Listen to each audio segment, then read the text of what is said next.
going on, guys? I'm Bear Degidio, and we are back with another episode of the Jackson Podcast. I'm sitting here with the greatest UFC recap team of all time, two of the greatest minds, intellectually, mentally, physically stimulating. I'm going to just say this right now and get it off my chest. Rampage, it is an honor to sit next to you and to feel and embrace your mass and your girth and your size. As a friend, you're back in shape and it's inspiring. Yeah. What is it? It is inspiring. TJ Dillashaw looking greater than ever, right? He is shredded to the gills, at least 200 pounds. Looks like a bulked up little chinchilla. And it's just good to see the boys back. Chinchillas look soft, dog. Yeah. Chinchillas? Yeah. No. You know what a chinchilla Not the Himalayan chinchillas. Same place they get the Himalayan sea salt on your wild caveman beef jerky. Money. Do you even know what a chinchilla is? They use them to make soft ass coats. Yeah. Oh, I'm sorry. So you just called him soft. I'm sorry, I don't go to Petco. What are you, an animal, man? What are you, Tarzan? You can't get that from Petco. Sorry. Why? You can't get a chinchilla from Petco. Said who? Said Petco. You just can't. I don't think. Yeah. If you could, I would have a bunch of chinchillas running around my damn house. That's the last thing you need to run around your house. I like them things. With all those Latinas he got running around his house. Oh, hey, they soft to pet too. They're soft to pet. Are they? Yeah. Latinas are good to have around the house? Oh, yeah. You don't like Latinas? I've been watching your live stream on Kick, and I have just been blown away with the Riz and your style, your suavecito. Like, I just never really believed that a guy of your stature could have that much smooth, tactile strategy. Why? Because I'm ugly? No, because I always see you pounding chickens on your counter with your coach. No. Damn. That's crazy. Y'all out here, finger banging chicken like that. Let's get into the fight. All right. Finger banging chickens. I've never done such thing in my life. You look like Islam Dolatov, the model. He was on the undercard. He won. You saw that fight?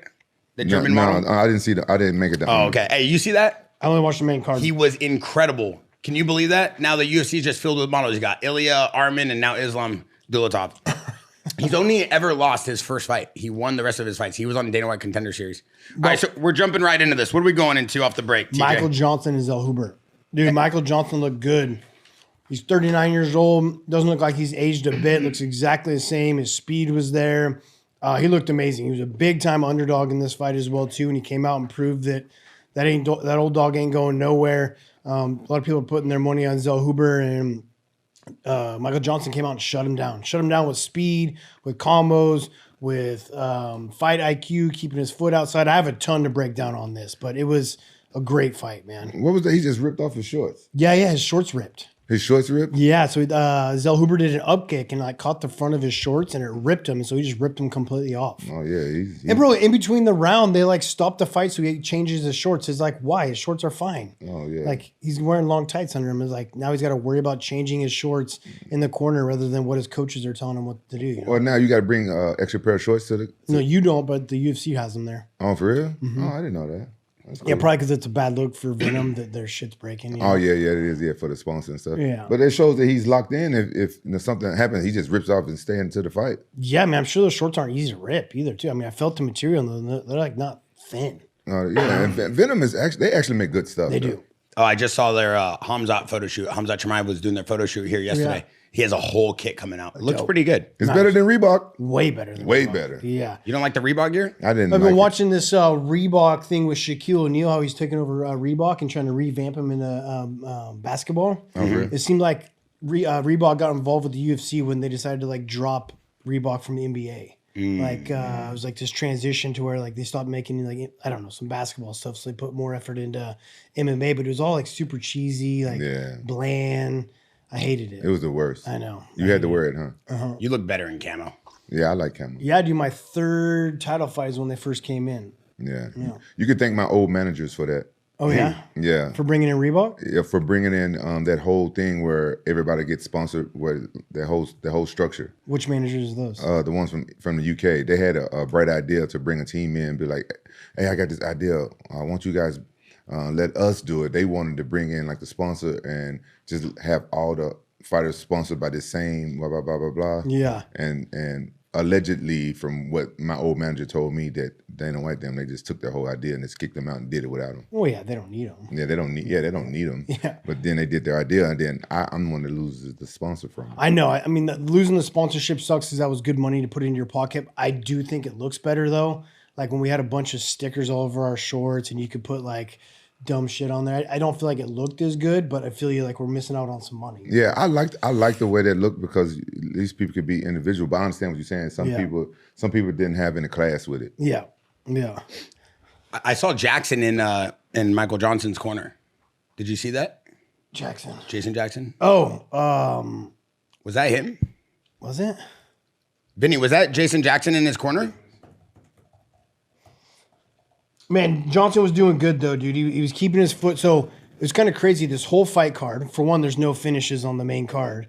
And then everyone's in an open stance. An open stance is when you're in an opposite stance. And so your lead foots are both front. So you're right next to each other. Every fight was that I watched of the main events or the main card was opposite stance. So it's obviously a lot of technique and defense coming into that. And Johnson did a really good job of keeping his foot outside, which kept his left straight, like, lined up for the power, and like stayed further away from Zell Huber's kicks, which that's what he was kick heavy the whole fight.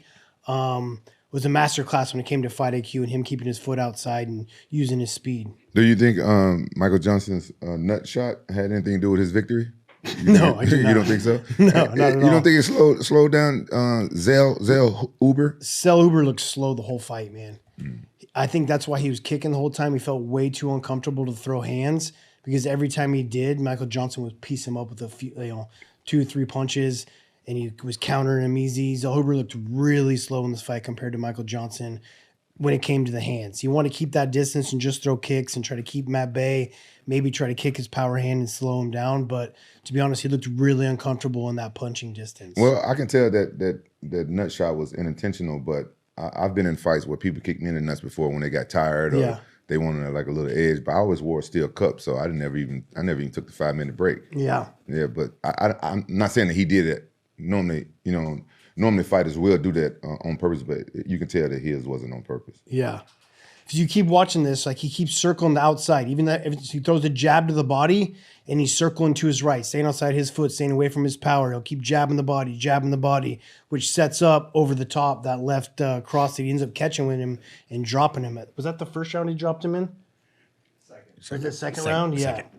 Well, we saw Eric Nixick in Zell Huber's corner talking about attacking, letting his hands fly, trying to apply pressure. Eric was here a few days before this fight. Do we feel like preparation had anything? Do we feel like the game plan had anything? Because I saw a couple of people talking on the internet about maybe they didn't feel that Michael Johnson was going to be this aggressive with Zell Huber in being able to close the distance, like you keep saying. I think that Michael Johnson's speed surprised him. I think they weren't expecting the speed of it. And then Zell Huber, because of him being uncomfortable with how fast I think Michael Johnson's hand speed was, didn't feel comfortable throwing punches, so he wasn't setting up any of his kicks. Like if you watch the entire fight, the only thing he does is throw kicks with no setups. He's not throwing punches before or after, to where if he really wanted those kicks to do damage and set him up, like throw some punches beforehand, get him to cover up, and then when he opens up, blast him with a kick, or vice versa, get him to cover from the kick, and then when he's relaxing because you kicked him, hit him with the 2-piece, like chain some things together. And when you're that much slower than your opponent, you're never just going to hit him with one shot. It's going to have to be an additional shot, feints, punches, setting up combos. But I just think Zell Huber, you even heard him in the corner say, he's like, damn, he's fast. Oh, that's nice one. Yeah, and that was coming from that setup. Look, he's going to the body. He's been going to the body, and then he comes upstairs to the next one. Yeah, that was a nice setup. Hey, am I wrong to feel this way, Bear? I feel like Eric Nixick be getting upset with his fighters if they don't do what he say out there and they lose. I feel like he get upset and he kind of like beat them up in the back room a little bit. Oh, you think Eric Nixick goes in the back room and beats down? Does the bully beat down? If his fighter don't do what he say in the case. Am I wrong to feel that way? I don't think he does. You don't think so? No, he's a very like... You think Eric Nixick does a Mayhem Miller bully beat down? I just think you see how aggressive he is in the corners because he's got so much passion and he wants his guys to win. Yeah, that's what I'm saying. He wants the guys to win and he got so much passion, but when they don't listen to him and they lose, I feel like he in the back room, he probably like twist their ear or kick their ass or something. That would be hilarious if that happened because I would never have guessed that whatsoever. But he's in the backstage like beating him with a belt. He's like, I told you to throw more kicks. Yeah, that would be me if I was a coach. Why do you believe that? Because he got, like I said, he got so much passion. Like if I was your coach and you don't do what the fuck I say and I'm in your corner and you get your ass kicked by not doing what I say in the back room, I might beat your ass myself. Because you already, I don't care how old I am, you already just had a fight. You lost, you got your ass whooped. Oh, so you got a one up on him. Yeah, so I got one. You got better cardio at this time. Yeah. Is that why when you're training Raja, your son, you always nut tap him when he doesn't listen to you? Damn right. We see a lot of that coming from your end of the camp. Damn right. I do have to say that Eric Nixick is a very passionate corner. Yeah. He has a very unique persona and how he coaches his team. You hear a lot of code words. I heard him saying, yo, you got to let the Canelo, you got to hit. He loves to kind of like, it reminds me of a football coach. Everything is kind of summarized by these words that encompass like a variety of things that you could go with it. I always wanted a coach like that would say code words. You gotta have your own system to do that. Like Dwayne would do that all the time. Yeah. He developed his own system to where when he calls the brow or whatever it may be, it's like I know exactly what he's talking about when the other guy doesn't. You know? Yeah, because in Pride, your corner, you can hear your other corner. It's so quiet, right? And my coach used to tell me stuff, and I always, in the back of my head, I was like, damn, he know it's coming. Because they can hear my corner, I can hear their corner. But then you should use that to your advantage, like feint it and then do something else. Yeah, that's what I used to have to do. I had to wait. I wouldn't do it instantly sometimes. Yeah. But you know that he's telling you that the opening's there. Yeah. Yeah, man. I remember coaching Juan during COVID. We fought when he beat Patchy Mix out in was that Connecticut? It was in the casino, and it was no one in there. It was just the coaches in there, and so you can hear the other guys yelling. Like Patchy can hear me yelling perfectly. I was like getting in his head while I was doing it. That's a totally different fight when you can hear your opponent's corner. A lot of people say that's why they like fighting in the apex. They feel they can hear their corner more. They don't hear the noise. They get to focus on fighting. But you can hear the other corner, and that can throw you off or help you. Or you could be like Marab and just tell him to shut up in the middle of the fight. Yeah. That always works. Hey, TJ, in terms of distance on the Jackson Podcast Discord, they watched Rampage's video with you and Eric Nixick and Rampage talking about getting close to his fighters, never backing down. Zellhuber seems to have the reach, seems to have the legs, seems to have the distance, but maybe didn't utilize it to his advantage with a guy who is a little bit older that you would think he would have been able to keep it more controlled. Was that like a mistake on his part, or was Michael Johnson just that much better? Like, I think Michael Johnson was just too fast for him, or something he didn't expect. Yes, he should have used his jab a lot more. He should have used his hands in general more. He should have feinted more because he's dangerous from a further distance. And Michael Johnson's going to have to believe in those feints because he can strike him from that far away. But Michael Johnson was closing the distance so well and so fast that he just took the reach completely out of the advantage, you know?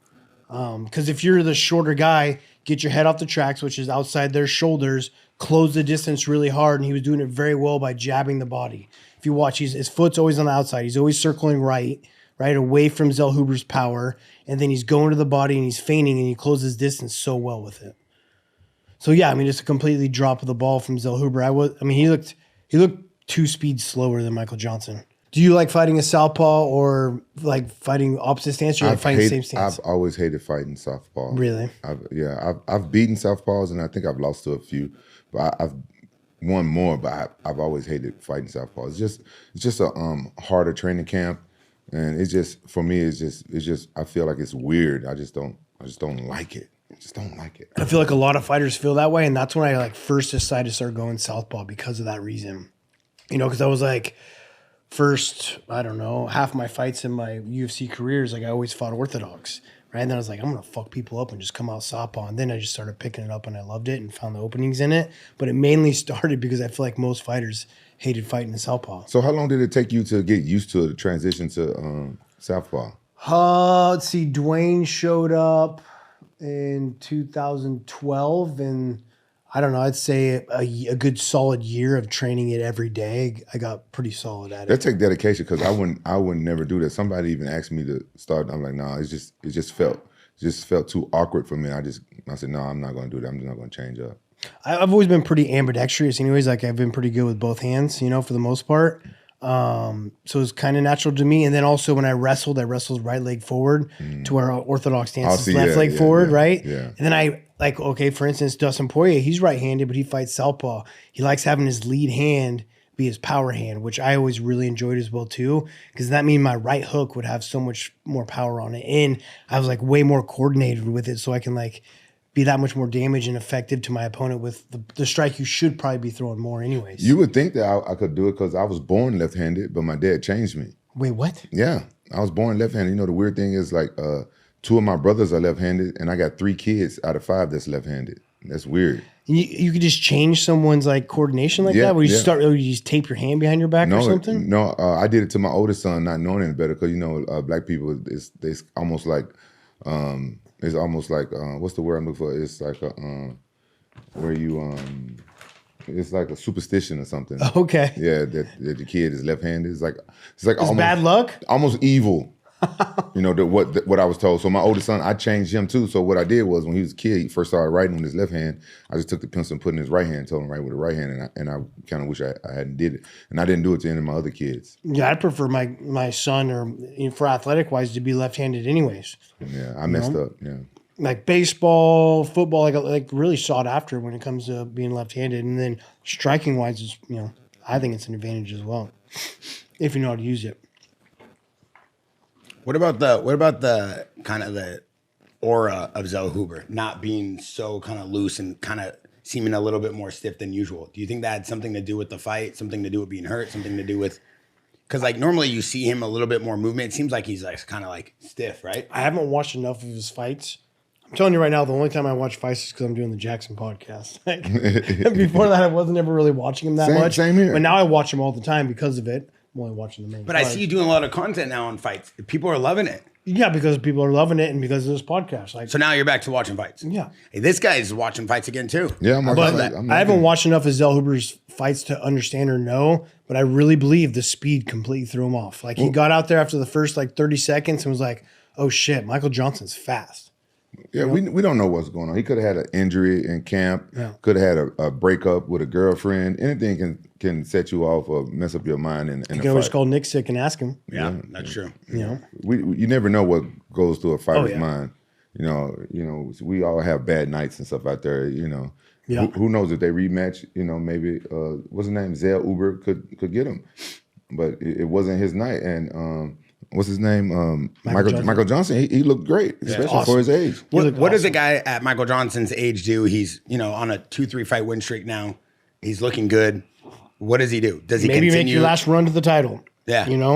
Pick off fights like this that he was a big underdog and come through and make your last kind of your shot at it, But he didn't slow down a bit, man. He looked really good. I was really impressed with him this fight.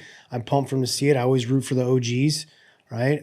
Never thought I'd just be one of the old guys, but those are the guys I'm rooting for.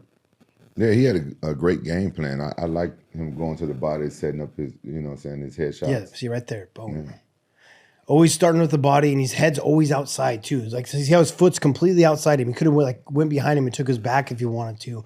He was always circling the right direction, where for Zell Huber, for whatever reason, was circling the wrong direction, which is going to make his kicks longer and slower. They're going to be more labored, harder to get there, to where if you're on the outside, your kicks land a lot sooner. It takes less effort. The power's more there. His right cross would have been more in line, but Michael Johnson just took it away.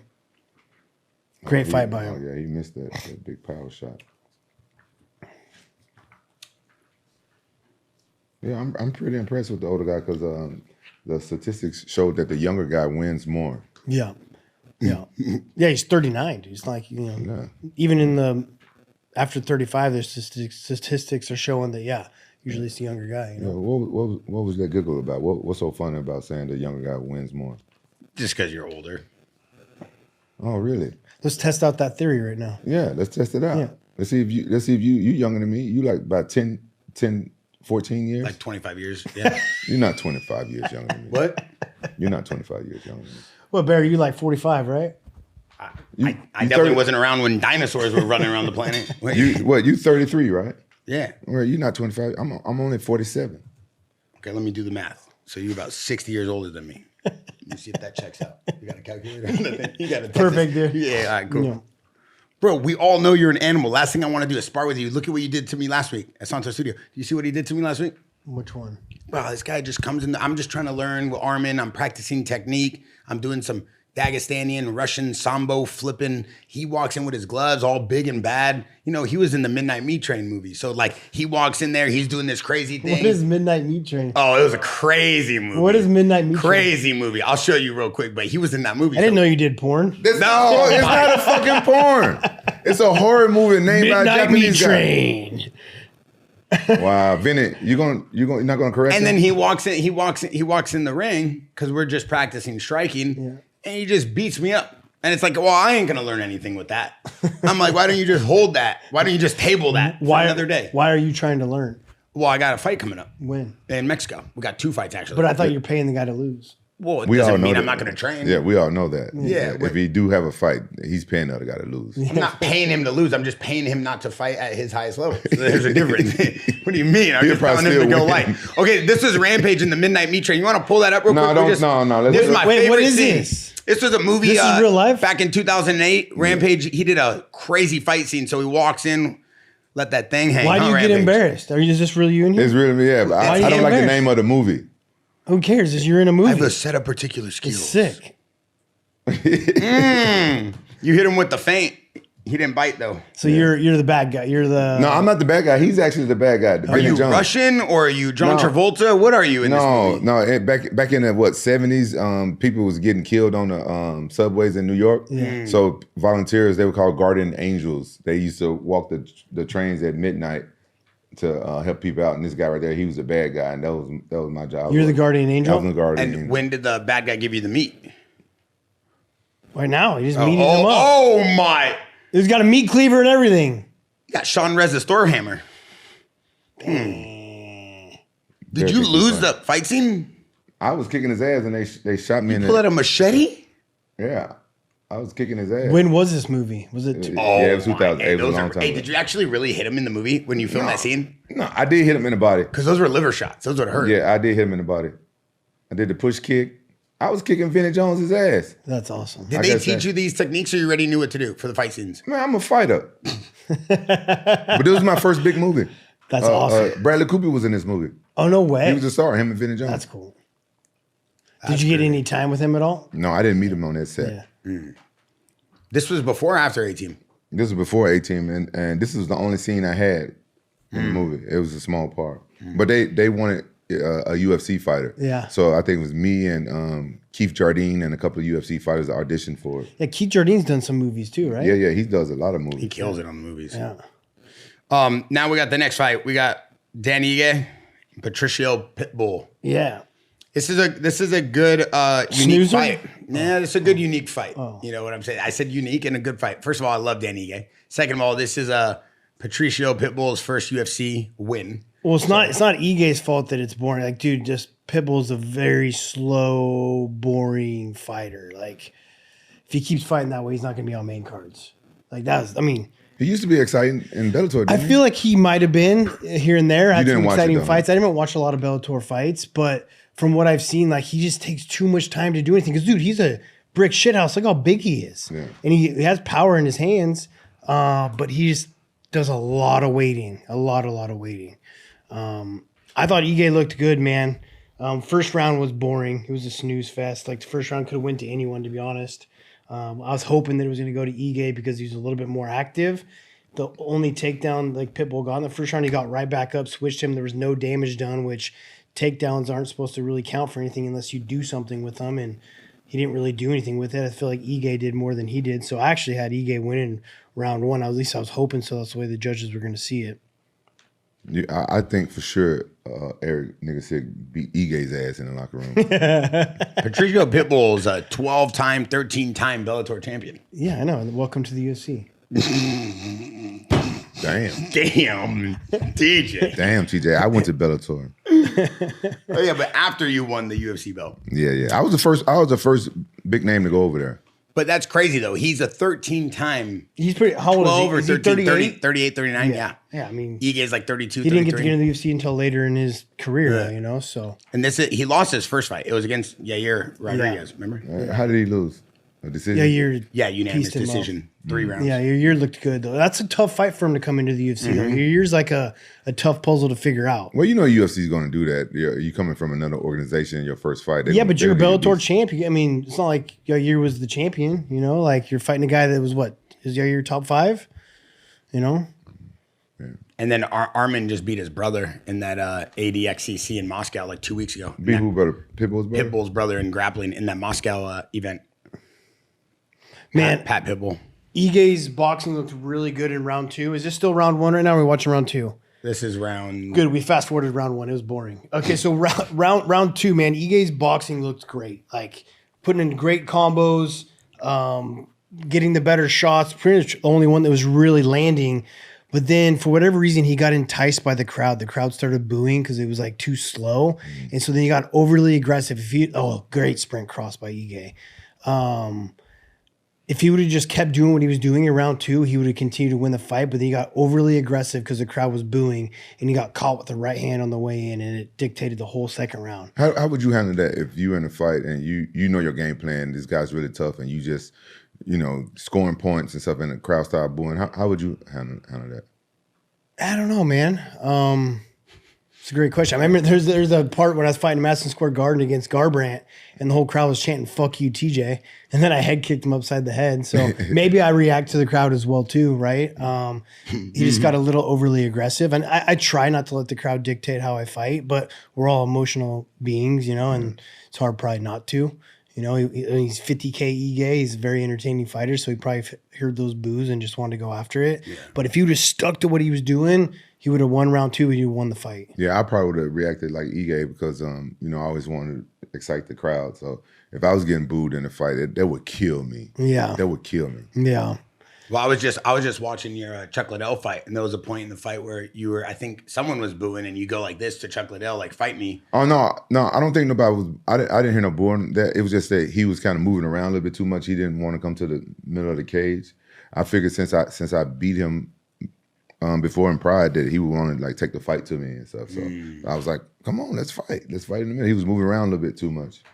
Is that sometimes, obviously we know that's like a fighter kind of baiting you into coming into their little trap and setting you up, but is that sometimes dangerous for a fighter, the guy who's actually like calling the fight? Like, should you be doing that, or should you just be focused on the fight? Like, we see a lot of fighters do that now, like where they're trying to like bait the fighter into fighting, and then people are going to say, well, the fight's boring. Of course he had to do that. But like, should you be fighting to win? Like, is that dangerous for the fighter's career? Maybe your fight to win is calling them in because you're a better counter fighter, right? Depends on what your skills are. If you're someone that's like offensive and you use your feints and timing and footwork to set up punches, then probably not. But if you're like someone that's like, for instance, Cody Garbrandt, he's really good at letting you come in and countering you, right? He's fast. He's got great boxing.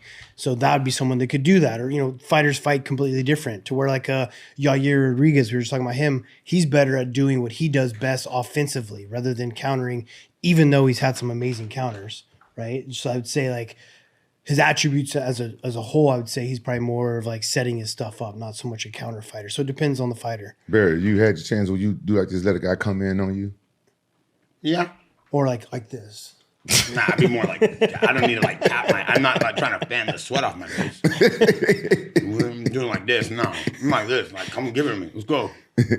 What if they're behind you? I never let him take my back. Oh. I gave it to him. Yeah. You won't give up your back, huh? Hell no, I know better than that. I'm a beast on the floor. I actually rolled with Ige before this fight. He came out here. Oh, for real? Mm-hmm. He felt strong? Yeah, bro. Ige, I've heard from multiple fighters that Ige is one of the toughest, heaviest hands in the featherweight division. I mean, he throws like it. He throws super heavy punches. He stays tight. His boxing is very crisp. I think he can benefit by making himself a little bit more well-rounded in the fighting in general. I mean, he's a black belt. He can wrestle. Like, he gets so confident. I saw a little bit of it here in this fight to where he did try doing some other things like spinning back kicks and, showing a little bit of takedown and some jiu-jitsu. But there was a time in this round 3 to where he rocked Pitbull, and he could have capitalized on the headlock that he had rather than, giving it up. But I feel like it was not his game plan to do any of the jiu-jitsu. I'm not really sure. So I think he's well-rounded enough to start believing in all facets of his MMA techniques to make a run, make a strong run for the title. I thought it was over in the third round. right when it first started. When he caught him? When he caught him with that knee, Yeah. I thought it was going to be over. It was, going for a head kick and he dips his head into it. I want to watch that when it happens because I remember him coming in and I feel like he could have submitted him. He had it really deep, but then didn't go for it. And it happens right in the beginning of the third round, right? Yeah. Tracy Cortez says she goes down to Brazil a lot to train with these brothers. Oh, that's right. She She was did telling say us that. Yeah. Max Holloway, what a legend. We'll get to that. Yeah, a little bit off subject. I want to say, Cutman Tate, man. I like how he does his job. Like he's very into his job. You see him in the middle of the round with getting the yeah. I like to see cut. that. Somebody He real is passionate. good, though. Yeah, he's a great cut man, Yeah. but you can see the passion. He really like putting stuff on men's faces and stuff. No. You ain't gonna do all that. Did you miss the head kick already? You ain't gonna do all that. What you mean? Will you go back to when he head kicks him? You ain't gonna. I think it's the very beginning of the round, I believe. What you mean? Putting what on guys' faces? He was putting the Vaseline and putting the adrenaline on something to Cutman cut. Tate is a professional, will be treated like such. He ain't putting nothing on no man's face. Unless it's Rashad Evans. Nah, he's very Right good there. at Right there, yeah. Let's watch this a little bit. There's a time. And to your point, Rampage, a lot of fighters say they love when they get their hands wrapped by Cutman Tate because they said that he actually does a phenomenal job. Yeah, that's what I heard. He's really good. Oh, look at that. That did rock him. That kick. Oh, yeah. The knee landed, right? Flush, yeah. How does that happen so much in fighting when fighters know that you could throw knees and kicks? Why do they duck their head down? Well, he's when going they're to shoot a shooting in? shot. It's just timing. Timed. You know, like fights are so dangerous because things happen in a millisecond of time, right? And I love how the wrestler and Rampage right now and you both said timing at the same time. Yeah, That's what it is. I mean, some of it's on accident timing, some of it's obviously on purpose too. But I think Ige was just going to throw a kick and Pitbull wanted to shoot at the same time, and it just so happened to clash. You know, Has it ever happened to you in a fight? not in a fight. It's happened to me in practice, but never in a fight. It's never happened to me at all, even in practice or a fight. No. Because I don't take that many shots. I will, but normally when I'm taking a shot, I'm setting it up with my punches. I'm setting it up real where they're not thinking about kicking. How? I throw some punches Show and me stuff. real quick. No, really. I want to see what the setup looks like. A lot of people like this. You know what I'm saying, TJ? Yeah. I'll go this way. All right, so let me know if you know when I'm finna shoot. Okay. So I'm here. Oh my God. Oh my God, damn it. Why are you slapping me? That's my setup. Yeah. I don't want to. Why Now did you're not because now you're not watching him. But why'd you slap? You poked me in the eye, John. I didn't poke you in the eye. So I don't want to close fist. So I got to slap. Okay. You want me to close fist? No, neither. No. All right, so I'm setting up my shot. So you're not going to think about kick. Okay. I like to stay close anyway. Yeah, why you have to be all up in my face? That's how he fights. That's how I fight. Jesus, this So would be you're not thinking about kicking. God damn it. Oh my. That's Hey, that was good. Yeah, that's what I do. And I was trying to knee the whole time, actually. No, I knew he was going to do it, so I was literally just had my knee up. You still got over it. Yeah, I'm too close. I like to stay in close. Hey, no joke, real quick, stand back up. God The audience damn it. at home. It's fine, bro. Every once in a while you can do cardio. What? When you're so close to a guy, don't you feel that you have so much power? It would be better to be out here. No, I like to be close. Because my defense is really good. You try to punch me. No, I get it, but this is your cover and roll. Mm-hmm. So I don't mind being close, and I don't mind getting punched. So I like to be close. So if I'm here, I'm doing this, and I come in to shoot, you already knew what was going to happen. Well, sometimes I have a hard time blocking some shots because I also be trying to let go, and that's when people shoot on me on their right hand. That's when Hey, when Randleman shot on you, how crazy was that? That was crazy. He's quick. Was that the best power you've ever seen someone shooting on you? Oh yeah, random is quick. I never thought you would be able to stuff that. But that was a different training camp for me. I knew the only way he was going to beat me is by taking me down. So that whole training camp, I brought in two smaller wrestlers. Zach Light was my wrestling coach at that time, and Zach is a great wrestler. He's a great wrestling coach, and he brought in like two guys like really small, like smaller than me. I was fighting 205. They were probably like 170 pounders, and they was quick. And we did like real wrestling. We didn't do MMA wrestling. Oh, really? Yeah, I think when you fighting a really good wrestler, you should do like real wrestling, because you're going to mix it up automatically anyway. It's just what you're going to do naturally. You don't have to do MMA wrestling or punching with takedowns. I think that you can do that sometimes, but you should do a lot of real because wrestling. of the chain wrestling? You think it's because like the only way you're going to really get into those chain wrestling scramble matches is if you're just wrestling. No, I think that, and I also think just your natural reaction time. You just train that over and over, just sprawling from your shots, and that's what worked for me. And he was like, "No, we're not going to do any MMA wrestling. We're going to do straight wrestling." It's probably because they obviously didn't want to throw any hands with you, right? Because they were wrestlers. They're probably because they wasn't fighters. I feel like it's smarter to actually do MMA wrestling when you're getting ready for a fight because I want you to start sprawling while you're throwing punches. Like, say you overcommit on a right hand and he's taking a shot, that's when you need to be like good with your defense. You know, well, I disagree. Crazy. I disagree wholeheartedly because when Chet Congo, somebody like Chet Congo that is a really strong kickboxer. Yeah. When he was fighting Ryan Bader. Yeah, and I saw the way they was training him for that fight. I was like, I think he just needs to get his wrestling timing down. Just have him do straight wrestling, because you know what I'm saying. When you're a puncher and you got stand up, you'll figure out how to time it. Just get your wrestling timing. Just get your defense because you ain't gonna want to take him down. Yeah. So you're just gonna get your defense, like your sprawl reaction time. That's what I feel, and it worked out great for me. Yeah. That's a very interesting point because we see Hamzat Chimaev. He has Pat Downey out here for some straight wrestling. Yeah. And you would think guys from Chechnya and Russia. And Pat Downey's got some good jits too. Yeah. All these guys would be able to come in, but they're doing straight wrestling, just freestyle wrestling techniques, not MMA. Well, you should do some MMA wrestling. You should do some. No, they do, but it's amazing that you actually pointed that out. I never thought about them. They're out here doing straight wrestling with no takedowns or no striking. And that's kind of a good concept. Like I never really looked at it from that point of view. But because it's also going to like limit Pat Downey's wrestling because he's not an MMA fighter, right? So like if you get him to go in there and start throwing punches, he's a wrestler. He's not going to be able to do his same flow. So if you're bringing in a wrestler to help with your defense, then yes. But if you're bringing in a well-rounded MMA fighter that knows how to wrestle, then I strongly think that you should do MMA wrestling. But if you're bringing in Pat Downey or the guys you're bringing in, they're wrestlers. They're never going to be able to give you as good a wrestling if they're doing MMA wrestling. Because they don't know how to throw punches. They don't know how to set it up, right? It's different.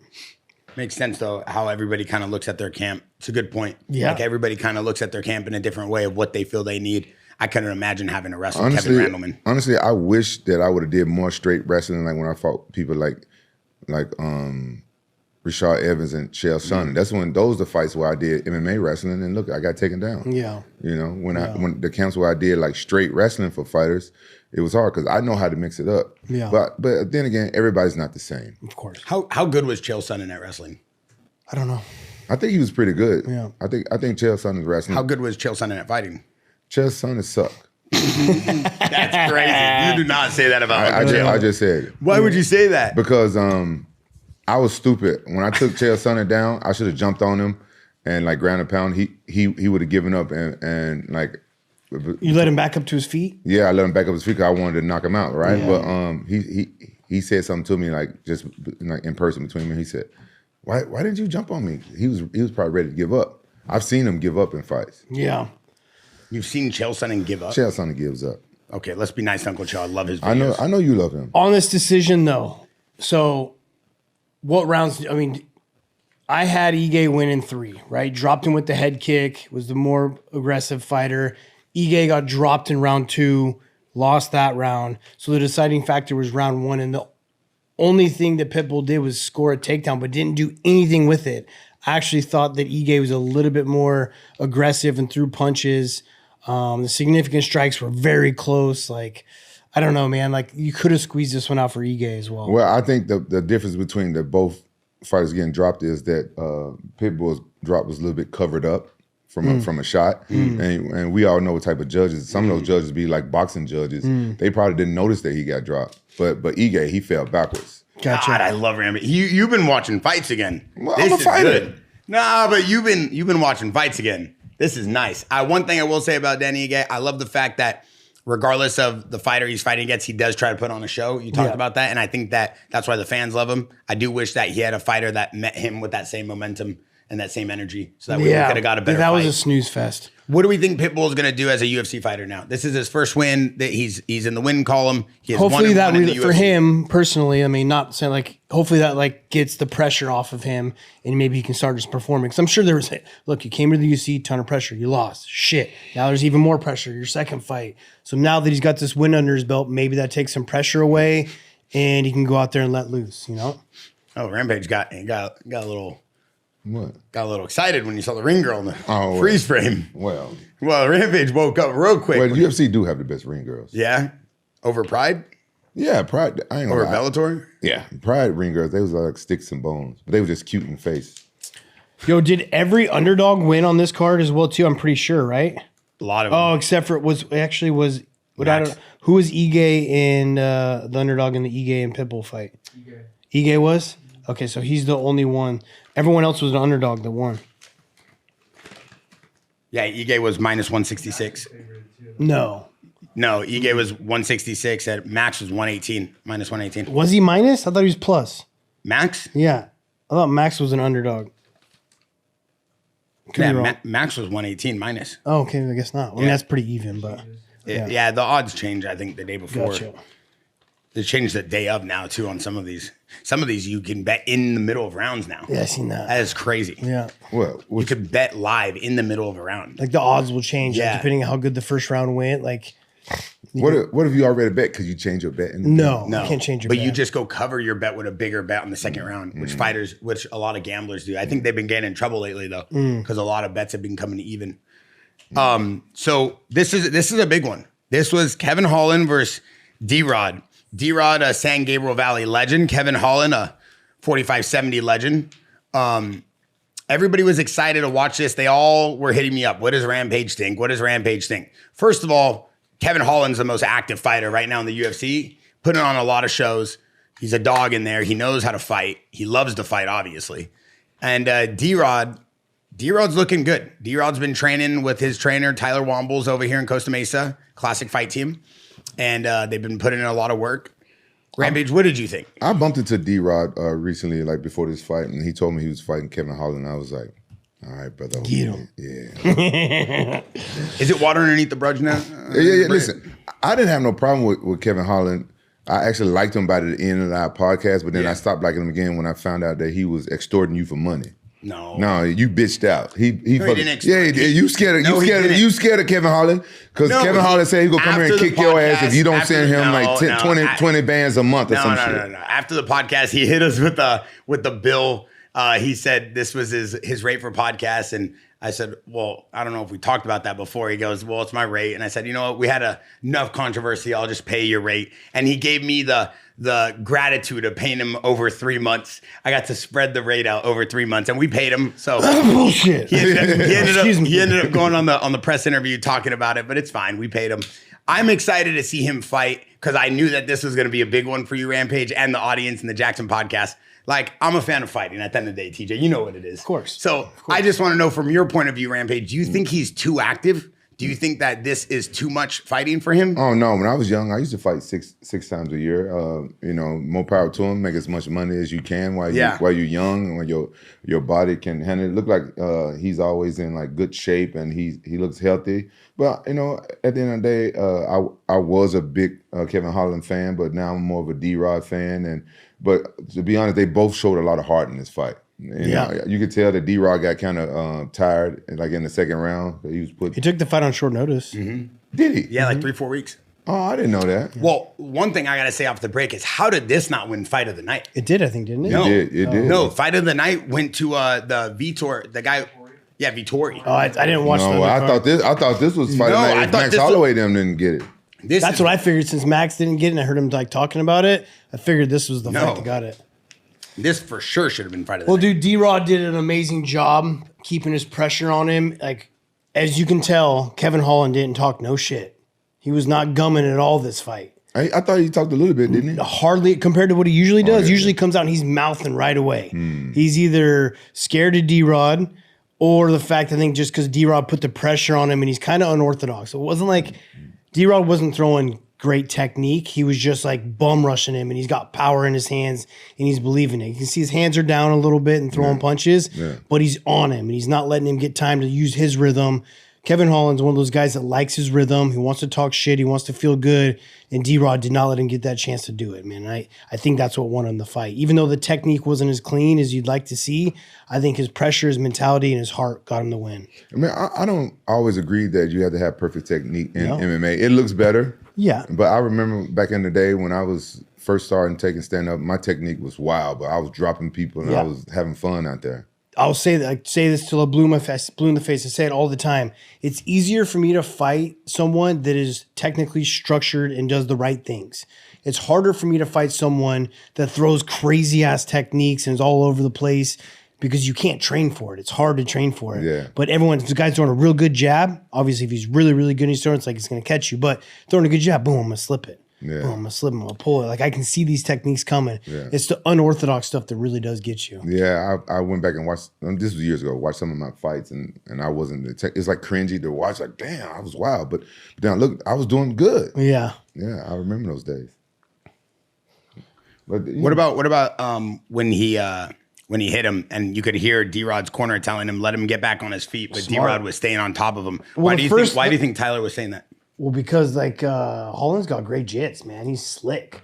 He's got some great jiu-jitsu and he's slick. And I wouldn't say that's where D-Rod's like strong suits are. He did let him up when he dropped him the first time, but when he dropped him the second time, he stayed on him a little bit too long. Because I think if he would have brought him back to his feet, there was a chance he could have finished him. And you could hear Tyler Wombles yelling it. And he did it the first time. He just didn't do it the second time. I wish he would have continued to do it because that's where he was catching him, and he was still wobbly at the end of that first round. Yeah, I saw. Was it first round or second round? Yeah, I saw Kevin Holland go for that same Second round. ninja choke. Oh yeah, yeah. He was going for that. I saw him, and I was worried about D-Rod for a second. Well, dude, there was a point in time where I had him in my notes later to where he rocks him, and I think it's even in the third round where he has the full. He could have done that ninja choke. Like D-Rod had it and decided not to go for it because I could tell it was in his game plan not to grapple with this guy, but. Kevin Holland brought his head into him and he had it all the way deep and he could have went for it, but he just didn't do it. Yeah. What do we think about the fact that D-Rod was able to apply the pressure, even though he was like fatigued? You could tell he was tired. He was able to apply the pressure and keep the hand swinging. Is that like Rampage? You said that's all heart. That obviously that's not cardio. Yeah, that's all hard. Like once you gas and you get that feeling, like because your brain is telling you like, oh, you're tired, and you just got to tell your brain no. If you ever see me training or in a fight and I just shake my head no, that's me telling myself like no, I'm not tired, right? So in a fight, it's scary. It's scary when you tired, but then you overcome that and you like, look, I still can win this. Look, D-Rod rocks him. I thought this was the beginning of the end right here. It was. So he lets him up. This is the first time he drops him. You hear Wombles yelling, let him up, and he ends up doing it because look, he goes for arm bars. It's impressive that Holland's got the wits to him to continue to like be threatening off his back, and also later on in round 2 takes him back down too. Yeah, I feel like D-Rod like that's why he like punched himself out a little bit right here. Yeah, I could hear Womble screaming, let him up, and I was so kind of like impressed as a corner to understand the strength and weaknesses of your fighter and allow you to be able to do that in real time and not get caught up in the fight. They better know that shit. That's the whole reason why you're paying them. To not get caught up in the fight, like remember to say that and not just be watching the fight. Yeah. Because I've seen so many fights that the coaches are just like watching the fighter instead of helping. Yeah. And you've been critical too about when you should be talking and when you shouldn't. Like things like that, I feel is like why a coach is there, to remind you of those things. Exactly that reason. Yeah. I mean, Wombles was in my corner, and so I could hear him yelling during this fight too because I obviously recognize his voice. But he's always been really good on top of stuff. I remember a fight I had against Corey Sandhagen. There was a time I had him against the cage, and he saw an opening of these elbows. And I've never been one to throw a lot of elbows, and it's probably the fight I only really did throw an elbow on my feet, and it worked perfectly. I ended up like elbowing him and like piecing him up a little bit. And you see Wombles like getting all excited on the side. It's like awesome when those times happen. When a coach says something, the fighter does it. Like both of you guys just feel amazing. Yeah. You know? But see, this is the second time that D-Rod dropped Holland, and he didn't let him back to his feet. You know, when you probably should have let him back up to where he might have been able to finish him. Yeah, but I feel what you're saying. I think D-Rod, he was just gassed at this time, and you save a little bit more energy when you can rest and ground and pound a little bit. You do, for sure. but not when a guy's throwing submissions up on you and stuff. You know what I mean? Yeah. So in this round 2, I feel like Kevin Holland gets a takedown on him, which I'm pretty impressed with. He's still got the wisdom because he got dropped twice in this round. Yeah, you can see D-Rod's a little fatigued right here. Yeah. TJ, can you kind of break down to the audience at home who aren't fighters but fans of fighting like myself, when you're in a position like this and then Rampage, I kind of want to ask you, what is going through a fighter's mind in terms of the fight itself? Not just trying to beat the guy, but for them themselves as their game plan, what they need. Yeah, like what is happening right now?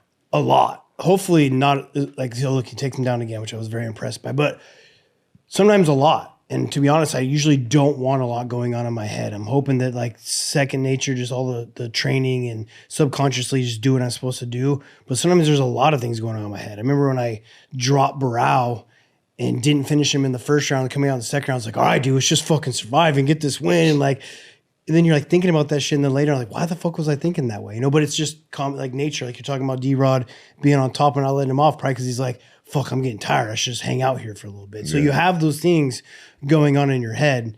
But you try to be just calm, smooth, like water, you know, like Bruce Lee said, just be like water. Yeah. A lot of times when I'm fighting and if the fight's not going exactly my way, I'm always telling myself, I'm losing this fight. I got to pick it up. I pick it up. That's the only thing I remember ever thinking in the fight. Like, I think he's kicking my ass. I need to do something. I need to finish. You're talking to yourself like that during the fight? Yeah. And did it ever, what is it like? Is it because the corner wasn't doing it for you? Is it because you felt like you needed your own motivation? What was the reasoning? It's just me. Whenever I think I'm losing a fight, that's when I'm saying to myself, I need to do something. I need to pick it up. My wife asked me this the other day, and I guess there's like 2 types of people in this world. You're either someone that has like inner dialogue in your head all the time, or someone that doesn't. It's just like, that's crazy to me. I always have inner dialogue constantly. Like for someone to not have inner dialogue seems weird. Did you know that some it's a percentage, I can't remember which percentage, but some people don't. They don't have a voice in their head. They can't That's think. weird. Yeah. Like I talk to myself all the time, right? And she asked me, I was like, oh yeah, I obviously have conversations with myself in my head all the time, but there's people that don't do that. Yes, people that don't. They don't have. It's not that they don't. They can't. They don't have their inner voice. That's so weird. I think that's weird too. I don't think that they don't have the inner voice. I think what it is, if they've never been in a position where they have been forced to have to think on the fly like that and talk to themselves. No, you do it ever since you were a kid.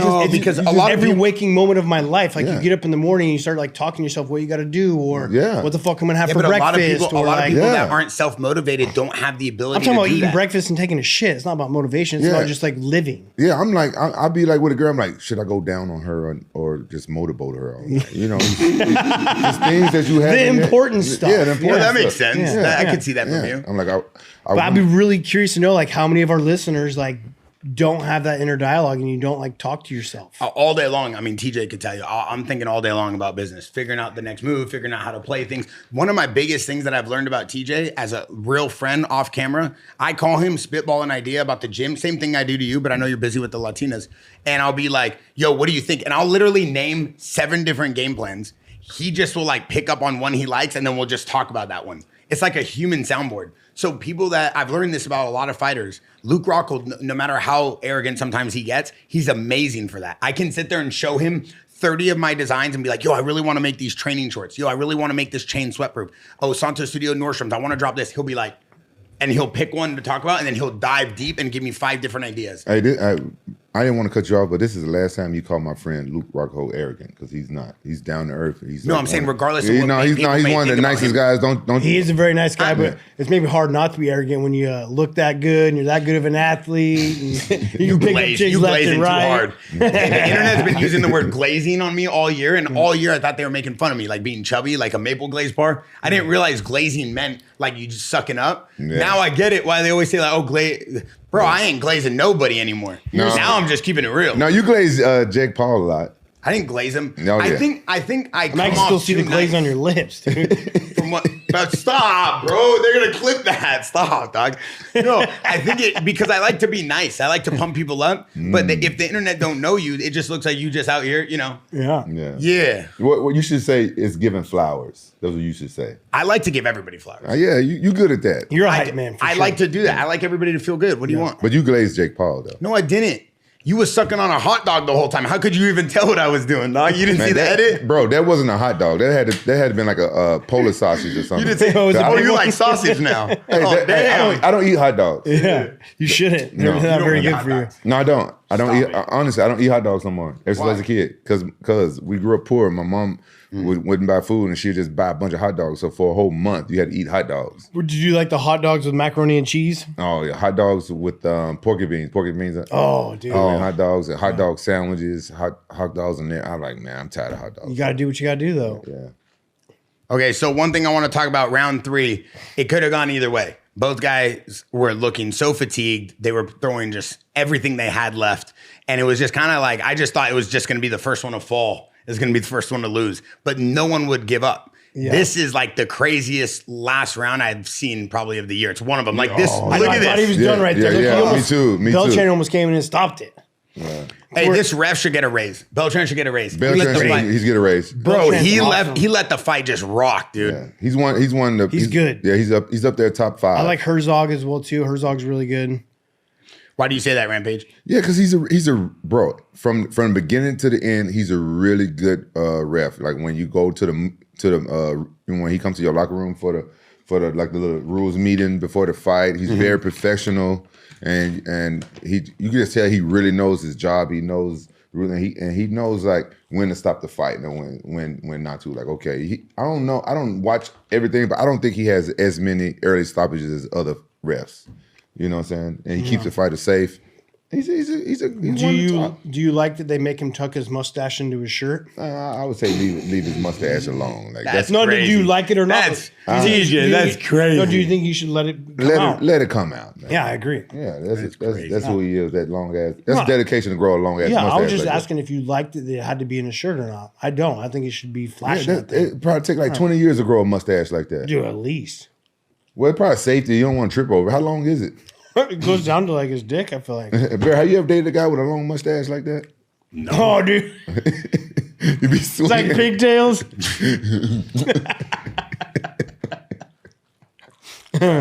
You need to go to church. D-Rod's finish is great. Gets on top, has a mount. Like this back and forth round number 3 was great.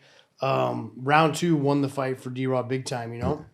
I feel like one thing D-Rod does better than most is that this guy is incredibly strong, like standing in front of you. Like he just throws everything he has. He's got power. Oh, special guest real quick. Hey, come over here real quick. We're doing the Jackson podcast. We got Jet Lawrence. What's up, dude? How are you? The Michael Jordan is Supercross. Right. Jet Lawrence, what up? You got anything you want to say about the fight this weekend? How you doing? Dude, I don't think you want my input. I just race dirt bikes. Were you out golfing? Yeah, I just got done filming a golf video. I'm trying to get into that a bit. So nice. Not too bad. We played terrible, but we had some good. Rampage, you want to go play golf with Jet Lawrence? I could see you in some Santo Studio golf bands. What I'm gonna do? Be the caddy? I don't know how to play golf. You don't know how to play golf? I suck. Jet, you think you could teach Rampage Everyone how to play sucks at golf? golf at first, dude. No, He's terrible. great with sticks, loves holding things. I think he could figure it out. Short game and crazy. You probably hit it far. No, I had a golf coach and he told me I gotta get this form right here and my arm's too big. I can't do it. You got too big a biceps? Yeah, my biceps too big. Got crazy girth. That's just a terrible coach. Oh, for real? Yeah, see? Terrible coach. You need motivation. You need a better teammate. Yeah. Hey, who do you think is stronger, Khalil Roundtree or Rampage Jackson? I don't know. Like, I think I'll go with Rampage since he's here. Hey, you smart. You're a smart man. Yeah, we love you, Jet. Hey, Jet, do you have a favorite fighter in the UFC right now? I mean, I love Khalil. Like, he's sick. He's awesome. What was the energy like yesterday spending the day with Hamzat Chimaev and me? Dude, right here. it's honestly, it's sick. To be with someone, obviously, that high in his sport and that type of legend is so cool. Jet is talking to him about being basically like the current Michael Jordan of Supercross. The guy's had how many professional pro 450 races? Wait, me? Yeah. Wait, 30 or 40? Oh, I think it's like 34. And out of those, how many have you won? I think that, no, sorry. It's 24, but I've won 22 of them. Wow. So That's Jet's impressive. got one of the greatest records, probably him and Ricky Carmichael so far. And Jet's climbing the ranks Yeah, but very you're fast. 21 years old? Yeah. And and TJ's brother races or used to race professional. Yeah. TJ is obviously a big fan. We've all watched Jet every weekend when TJ's in town. Jet is with the caveman snack actually helps out my brother. Let's go. there. You go. Wow. Let's go. There you go. So his brother is Hunter Lawrence, who's also a Jackson and Santos Studio athlete. Jet came on as a partner, and Hunter and Jet are just destroying it Bro, right I now. watched it's like these memes of the Talladega Nights where he's like, Oh yeah. How about Maybe it'd be cool if you like got me this yeah, time. So for those of you that don't understand the joke, Jet never lets his brother win a race. So Jet wins every race. His brother always takes second. And one time, his brother was going to take first, and Jet passed him and took first. And the whole internet was like, yo, why don't you just let Hunter win one? And Jet's like, well, I just can't do that. I'm a winner. Oh. But Hunter's incredible. Tell us about but then how that. am I going to win? Yeah, you right win. here. Yeah. Tell us, Jet. Well, no. So he won it like 2 races ago. We were in Millville, and he won the first moto. And we have 2 races. And the second one, I out-hole shot him. And he was on my ass the entire time, but I beat him. And Bear was making fun of me because I beat him in the overall. We tied on points, but I beat him in overall. But, I mean, there's only one winner, so... Yeah. Is he younger than you or older? He's older. So he's 25. I'm 21. Oh, okay. You could have let him win one. No, this is his older brother. You could have let him win one. Maybe his You older. ever seen the Talladega Night? I know exactly what you're You talking ever about. seen Ricky Bobby? I know exactly what you're talking about. Maybe, Yeah. Look, he's a younger brother. Maybe his older brother is letting him win. I'm going to put my nuts on your mic. You ever seen the movie? I'm going to put my nuts on your mic. That's Step different Brothers. Two movie. different movies. No, it's not. Yes, Two it is. different He's movies. like, no, That's he's gonna rub his balls on That's his- Step Step Brothers. Step Brothers, yeah. I'm putting my nuts on your mic. You probably already did. Yeah, guess what I did to your chair before you sat in it? Well, he's got pants on, so it wouldn't matter. Yeah, it don't matter. Yeah, and I don't touch this mic, so you can put your nuts on. Hey, time out real quick before we move on. One more thing to let the audience know. Khalil Roundtree smoked Rampage in the Jackson Santos Studio team chat.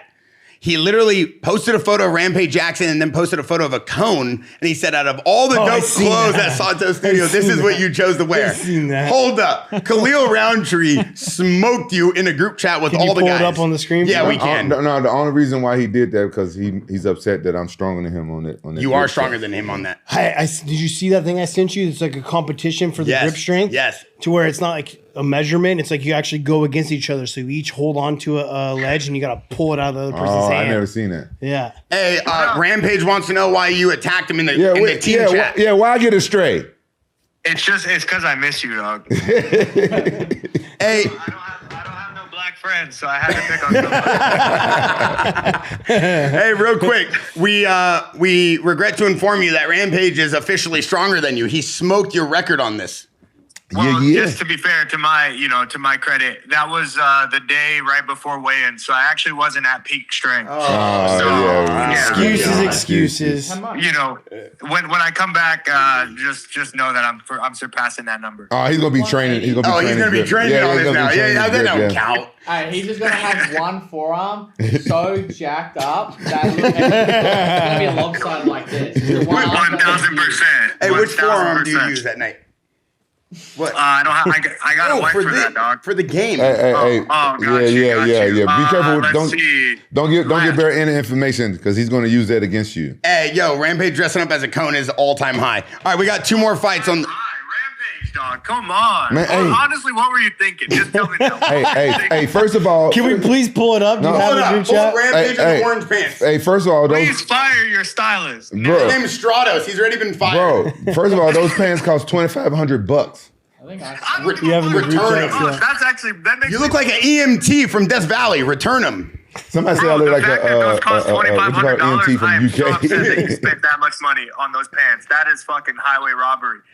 Hey, when I took them up to the counter, I didn't know they was going to cost that much. You couldn't even pay me that much money to be caught outside wearing that stuff. Man, that shit is dope. I like to wear stuff that nobody else have. You look Yeah, crazy. because no one wants to Oh, wear look it. at him. Look at those pants. That is the craziest You can't shit. see him sitting down. Oh, we need that group text. Yeah. Let me find it real quick. I gotta just pull this up for the podcast, and then we're going right back into the recap. Oh, it's right here. So I posted this photo of a cone. I said, anybody seen this lately? And then Khalil Roundtree posted a photo of Rampage and said, oh, that's Steroid free. crazy. Where'd you find that? Steroid free. That's not steroids. That's all natural. That's steroid. No, you got You- a small blood vessel, bro.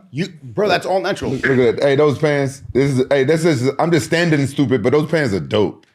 No, they ain't dope. Said no one Yeah, ever. no, they ain't No dope. one ever said that. What did your girl say when you came home and this is what you were wearing? She was like, "Take them off, Daddy. I want to." Yeah, they're horrible. Take them my off. God, take 'em off. First thing she said, take 'em I off. can't see you in those ever again. Yeah, take 'em those off. are horrible. Bro, this is nuts. You can never do this again. All right, listen, we're going to get back to the recap. Khalil, we'll see you this week. Congrats on your big win in Baccarat. And we got a massive recap with you coming, and then we're going to be doing, hopefully, a fight camp here. We have any fight news to announce or no? Possibly, yeah. Hey! Let's hello. go! Hello. And his name starts with Piera. There's some talks going on right now. That's all I can say. Love it. And his name rhymes with Alex. Maybe, I don't know. Okay, those pants are horrible. Those pants Take 'em are off. dope. Stay Those tuned and pants are watch. dope. Please don't ever wear those pants ever. Anybody? No, we're I gonna love cut it. them up. We're gonna cut them up and use them in the heavy bag. I love those pants. Yeah, I'll see you we'll love guys soon. I something can't else wait. a lot more, brother. All right, hey, thank you, Khalil. Love you, bro. Bye. All right, bro. Hey, I Khalil love loves those you. pants. That's so nice. It's good that you're like polite and nice with these guys, even though they like clown you all day. Like that's like cool that. Well, no, you're, he's just actually just looking out for you. He's like making sure you don't look like an idiot. pants you know? are Hey, dope. Unk. That's crazy. That you, Unk? Unk. Fuck off. Why I can't call you Unk? No. That's what they call you in the group chat. Man, you 5 minutes younger than me. What you talking about? 5 minutes, brother. What do you mean? What do you mean? we You look used like to we the watch same your age. movies on a thing called a VHS. I don't even know what that stands for. I got a streaming service. Like, we are not the same. We look the same age. We look the same age. Yeah. Well, you get Botox and go to Colombia for Black stem don't cell. crack until it does. Actually, his dad looks super young too, so he's Yeah. gonna look like this forever. Yeah, I'm look young. It's crazy. They did a thing which fighter looks the best, and they had Chet Congo #1, Luke Rockhold #2, Paulo Costa #3. They didn't even put him on the list. What? Yeah. What? What? Why you? Yeah, cause I don't look good. I'm not on that list. I'm not a pretty boy. I'm happy with that. I'm a roughneck. There's two different types. But why did you choke on your own drink though? Because you had to throw in that they didn't put me on the list. I'm not surprised they didn't put me on the list. I'm not surprised. I'm not a pretty boy. Yeah, you are. No, I'm not. When did Paulo Costa choose the fighting nickname The Eraser? When he saw RoboCop eat the eraser on our podcast. I mean, hey, He's funny like that. Did he really change his name to the Eraser? he's Yes. The Eraser. Yes. Bro, he's witty like that. He's funny like that. Yeah, I did. I don't think I've ever heard him say that. But he announced him as The Eraser. No way. Yeah. Hey, what happened to that fight with him and RoboCop? RoboCop really wanted that fight. Look at Oh, that guy. Yeah. This is RoboCop on our Jackson podcast, and he pulls out a huge eraser and he goes, Carlos Pasta. I'm going to eraser, and he eats the eraser. I was like, whoa, Rampage, he's eating an eraser. Oh, so Yeah. that's why he's got the name? Yeah, look at the eraser. Look. That was crazy work, dude. RoboCop, you nuts How long for that. ago was that? Like a year ago. Was it a year? We've already? only been doing this for 2 years. Was it? It hasn't been a year, was it? Been a year. I'm bad with time. Oh, okay. Damn. Then Bear took the eraser that he ate and he licked it. Costa is funny. I didn't lick it. I tested it to make sure it was really an Nah, he eraser. licked the same No, I didn't eraser. lick. No, Yeah, he licked no, it. I did that. No, What did it taste like? Oh, dude, like bad. He did say so. He That's licked it. He it. licked it. No, I had to make sure it was right. I thought it was a snack. No, He took just the admitted to it. Ask him what- the No, I same didn't one. lick it. It's I the had to same one. taste it. He waited until the camera was on him. I'm looking right at him. He took it and he was like, How do you taste it without licking it? You go like this. And That- you that's Yeah, licking he it. licked- No, you it's licked- not. yeah. You're saying it in a sexual way. No, I had to you go like licked this. it in a No, sexual way. I had to go I like this. saw you. Oh, it's really an eraser. No, man. Bro, then he adjusted his pants. No. Bro, I didn't have a belt on. I had to fix my... Bro, stop. You're making it seem crazy Yeah, in front of TJ. You're making me look bad in front of TJ. It was crazy. Dog, that's not crazy. Look right there. He was crazy. That is nuts. Yo, hey, he called him Carlos Pasta. That was crazy. I don't know what was better, the eraser or Carlos Pasta. Who is that? You better chill out, Rampage. All right, what do we think about this guy? Coming off a kind of like a long, I would say not long, but, you know, Paulo Costa hasn't fought in a minute.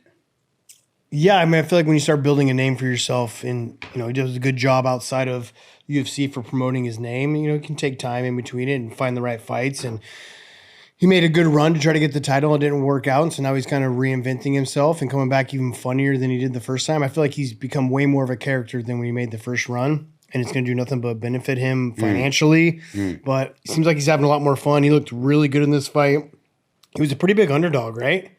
Yeah, I mean, it was plus 200. Yeah. His last win was against Luke Rockhold in 2022. And then he lost to Whitaker and lost to Strickland.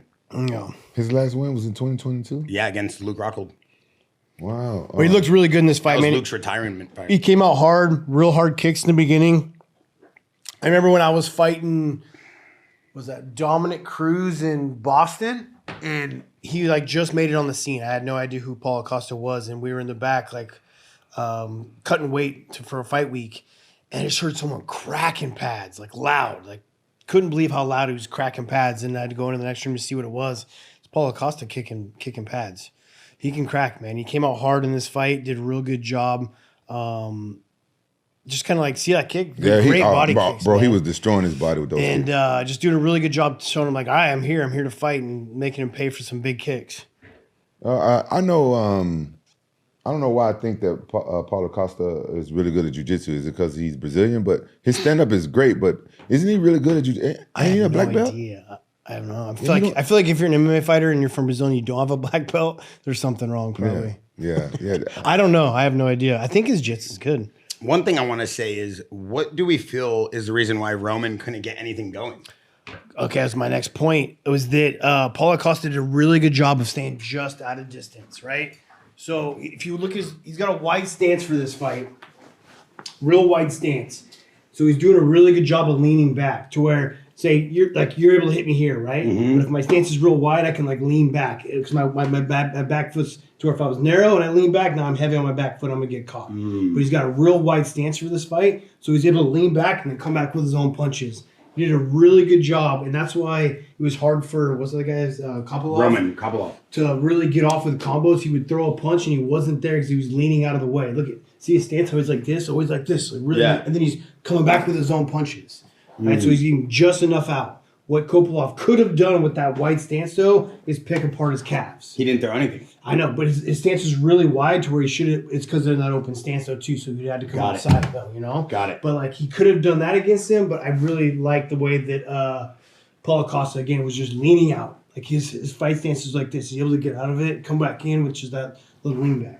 Do you feel like those little ankle kicks, those little calf kicks, doing something with the kicks would have been able to help him kind of close the distance? He needed to do something to be able to mitigate that wide stance. Because I think it's an advantage to have a wide stance unless someone's going to start kicking your leg and looking for takedowns. Because you're not as agile when your feet are so wide, but you can pack a bigger punch and you got a bigger, wider base. So your center of gravity is a little bit lower, you know? So there's some advantages to it, but in this, if Uriah Faber used to do a really good job with his feet really wide, but you can see what Aldo did to him, just destroyed his leg, right? So there's ways to fight guys like that. But how do we feel Paulo Costa is keeping his conditioning kind of this maintained this later in his career? Secret juice. You really believe that? Yeah. Well, he's joking around. It's just because he looks the way he looks. Is he joking though? No. Yeah. He's not joking about that secret juice. He was making it for a long time. You seen? I follow him on Instagram for a long time. He's funny. He makes some type of concoction. But like secret juice means like he's juicing because he was getting tested by USADA all the time, and so that's why he started secret juice because everyone kept saying he's on steroids. But he's not on steroids. No. Dude, these guys get tested. It's insane how much they get tested all the time, you know? Yeah, I got USADA or whatever it's called showing up to my house because Armin's living there. They're living there. And then they walked in. I said, "Don't test me. I'm gonna fail." And then they said, "Well, we're not here for you." I said, "Well, then good. Beat it." Armin's going to fail a drug test just from the air in your house, dude. Why? Yeah. I'm all natty. No, you're not. I do a lot of cardio now, Rampage Jackson. You do zero cardio. I do a lot of I've cardio. never with seen you Armin. do cardio. I do 3 miles every morning with Armin, and I run at an 8-mile pace. We have a run club that's every Monday, which is tonight, and it's only 3 miles, and this guy only rides the golf cart. It's his run club. He I doesn't even have run. a very delicate ankle right now So then how you been doing cardio? because I do it in the morning. I know, but Well, anything after lunch I cannot do. My bone will be bruised. And if you have ever ridden or rode on a bone bruise, you understand what it feels like. Okay, Let's fair. get back to the fight. Yeah, but I let's get back to the fight. But I really do think that Paulo Costa juicing. no, he got some secret juice. I've seen him mix some juices and berries and He together. does have his own Brazilian formula, Yeah. which is made with Brazilian products, which is a formula made with him in Brazil. Yeah. So Thus, that could be a Brazilian juice. it's some different juices and berries that he makes, and it's a secret. So he has secret juice. What's your secret to having such a girthy, thick beard? Because there are a lot of people who ask about your hygiene. that question and your, was going fucking. What? No, there is a lot of people who He's got want an to answer know. for you over yeah. here. I want to know because I can't grow facial It's because you're 21 years old, Yeah, dog. you're 21, brother. It Well, takes yeah. a while. You got to grow into you got to get your man nuts. You got to get a stylist named Stratos and let him ride you every once in a while. It'll really raise your testosterone. Well, I'm not saying he. No, I have high testosterone, so I'm already thin. It'll- Hair, bro. My testosterone's high. I know that because I looked it up. When you have thin hair, Yeah. means you have high testosterone. So Do they test you guys? yeah. Yeah, just shave with a dry razor every day. Just dry razor. It's just gonna take time till you're 21 years old, and like, yeah. Before we move on, I gotta say, Paulo Costa, the beef with Khamzat Chimaev is crazy. Yeah, I was going to ask That about is that. crazy. They got beef. Bro, he spent the whole press conference and then the whole winning victory speech talking about Khamzat Chimaev. And then Why? Khamzat Chimaev is like, Habibi, it was your girl who DM'd me. He tweeted at Paulo Costa saying that. Hold up, let me pull up the exact tweet so I don't get killed. Paulo Costa's mad that he says Khamzat Chimaev DM'd his girl. Khamzat Chimaev said, I don't know what you're talking about. She DM'd me. So he comes out after Paulo Costa wins and does his victory speech. I want you, Khamzat Chimaev. Khamzat Chimaev tweets, it was she who wrote me, Habibi. And that is the craziest tweet of all time. It's got 2.7 million views. What does Habibi mean? It means like, you know, Kinda that like Habibi brother, come like, to Dubai, it's- you know, yeah, like girl. Yeah, right? Oh no! If you say it to a guy, My it's kind love. of like brother. Like My brother. It's who knows exactly what is like love. Like when Rampage always shows up, I go, Habibi, and we dap up. No, it's kind of like bro if you say it to a guy. Gotcha. But I think you can say it. Habibi. You can say it to a girl too, but I think you say it a different way to a girl. If you're saying it to girls, like, Habibi. You're saying it to a boy, like, yo, Habibi. Yeah. yeah. Yeah. But that's crazy. And I don't know what Paulo Costa is thinking. Khamzat Chimaev is an absolute animal. But ain't he married though? Who? I have no idea. Who? Paulo Costa. Well, he's saying that Paulo Costa's girl, That he's married to? yeah, or his girlfriend or That's his wife, fiance whatever. or something, Look at this man. video. Look at this video. The video of the press conference was crazy. He was shaking. He was upset. You could tell. But like Hamzat's like, bro, what are you talking about? Your girl DM'd me. We told them, and they were very, very comprehensive. They It's a long video, so I don't know which part it is. kind of 4 weeks, 1 month. Yeah, just basically, I don't understand the beef though. Because Hamzat's like, yo, your girl DM'd me. Like, what are you talking about? Is Khamzat, is he married? I don't know. I have no idea. Yeah, I have no clue. I don't even ask him You never anything. asked him? No. The only thing I ask him is like, He do you want probably water? got like 6 wives, right? No. He But might. I'm sure everybody loves him. He's a superstar. Yeah, I'm but sure Muslims, every girl Muslims loves can him. have like four wives, 6 wives. Something like Can that. they? I think so. I was thinking Depends about- on, I don't know. I was thinking about becoming Muslim just for Just for that reason? Yeah. That sounds like way too many issues. Yeah, I know. That's Yeah, I why. would- Have you ever had multiple girlfriends at one time? Oh yeah. Like Dude, how right do you- here. How do you? So that wide stance I was talking about, Kopylov was getting very frustrated because he can't find him. He can't land punches. Like Costa's just enough out of the way, and he can't find these punches. And so then he overcommits, and Costa catches him with a straight right down the pipe as he comes in and drops him. Like that wide stance lean back is what won him the fight. And then obviously his powerful kicks. He's mixed up to the punches better. He was going to the body a lot with his punches and Oh, that was ripping a back good body upstairs.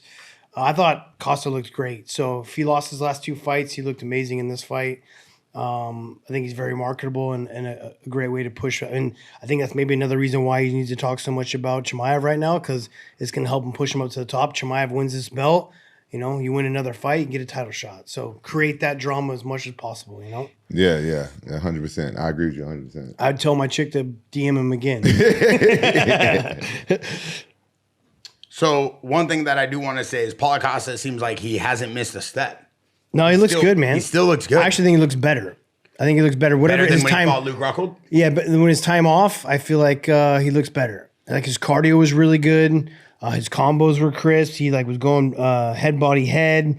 Really made Kopylov look gun shy, man. Like usually Kopylov does a lot better combos, but I told you leaning out of the way and dropping him with that right hand made him second guess being so aggressive. And I thought he looked great, especially being such a big underdog. I wasn't too sure if he was actually going to win this fight coming into it. Like as a betting man, I would not have put money on Costa, but he proved me wrong. Looked great. Rampage, you've said multiple times that like if you're not feeling healthy, if your body's not 100%, taking a break's not a bad thing, especially when you're in a good position and still ranked.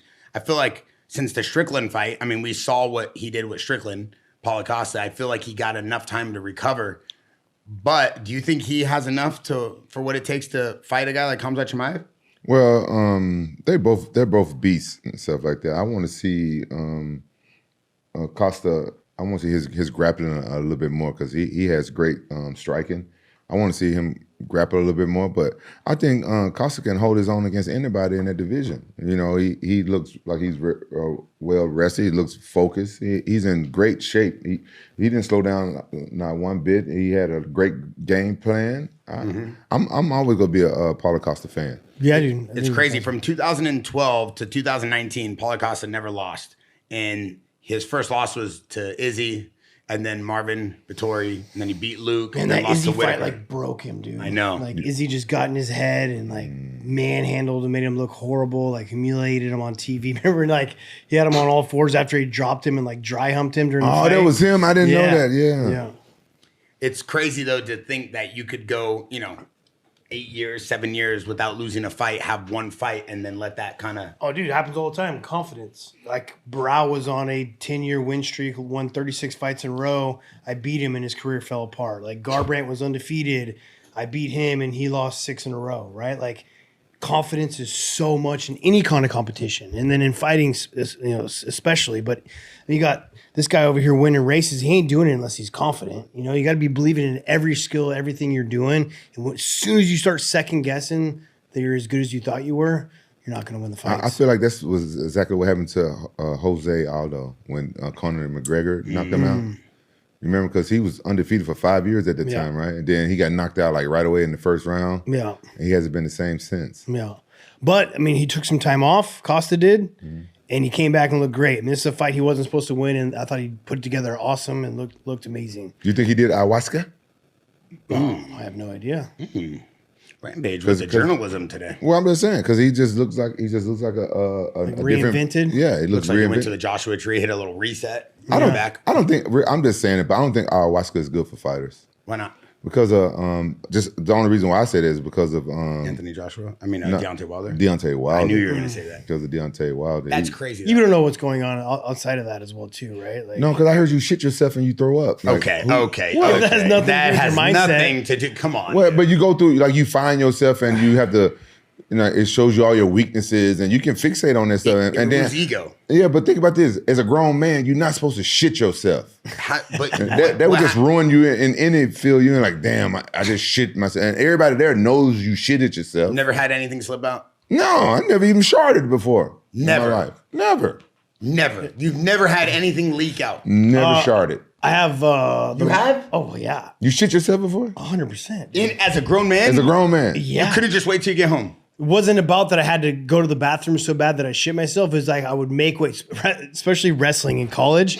I would make weight, and then you start pounding all this food and water, and you think you got to fart, and you shit your pants.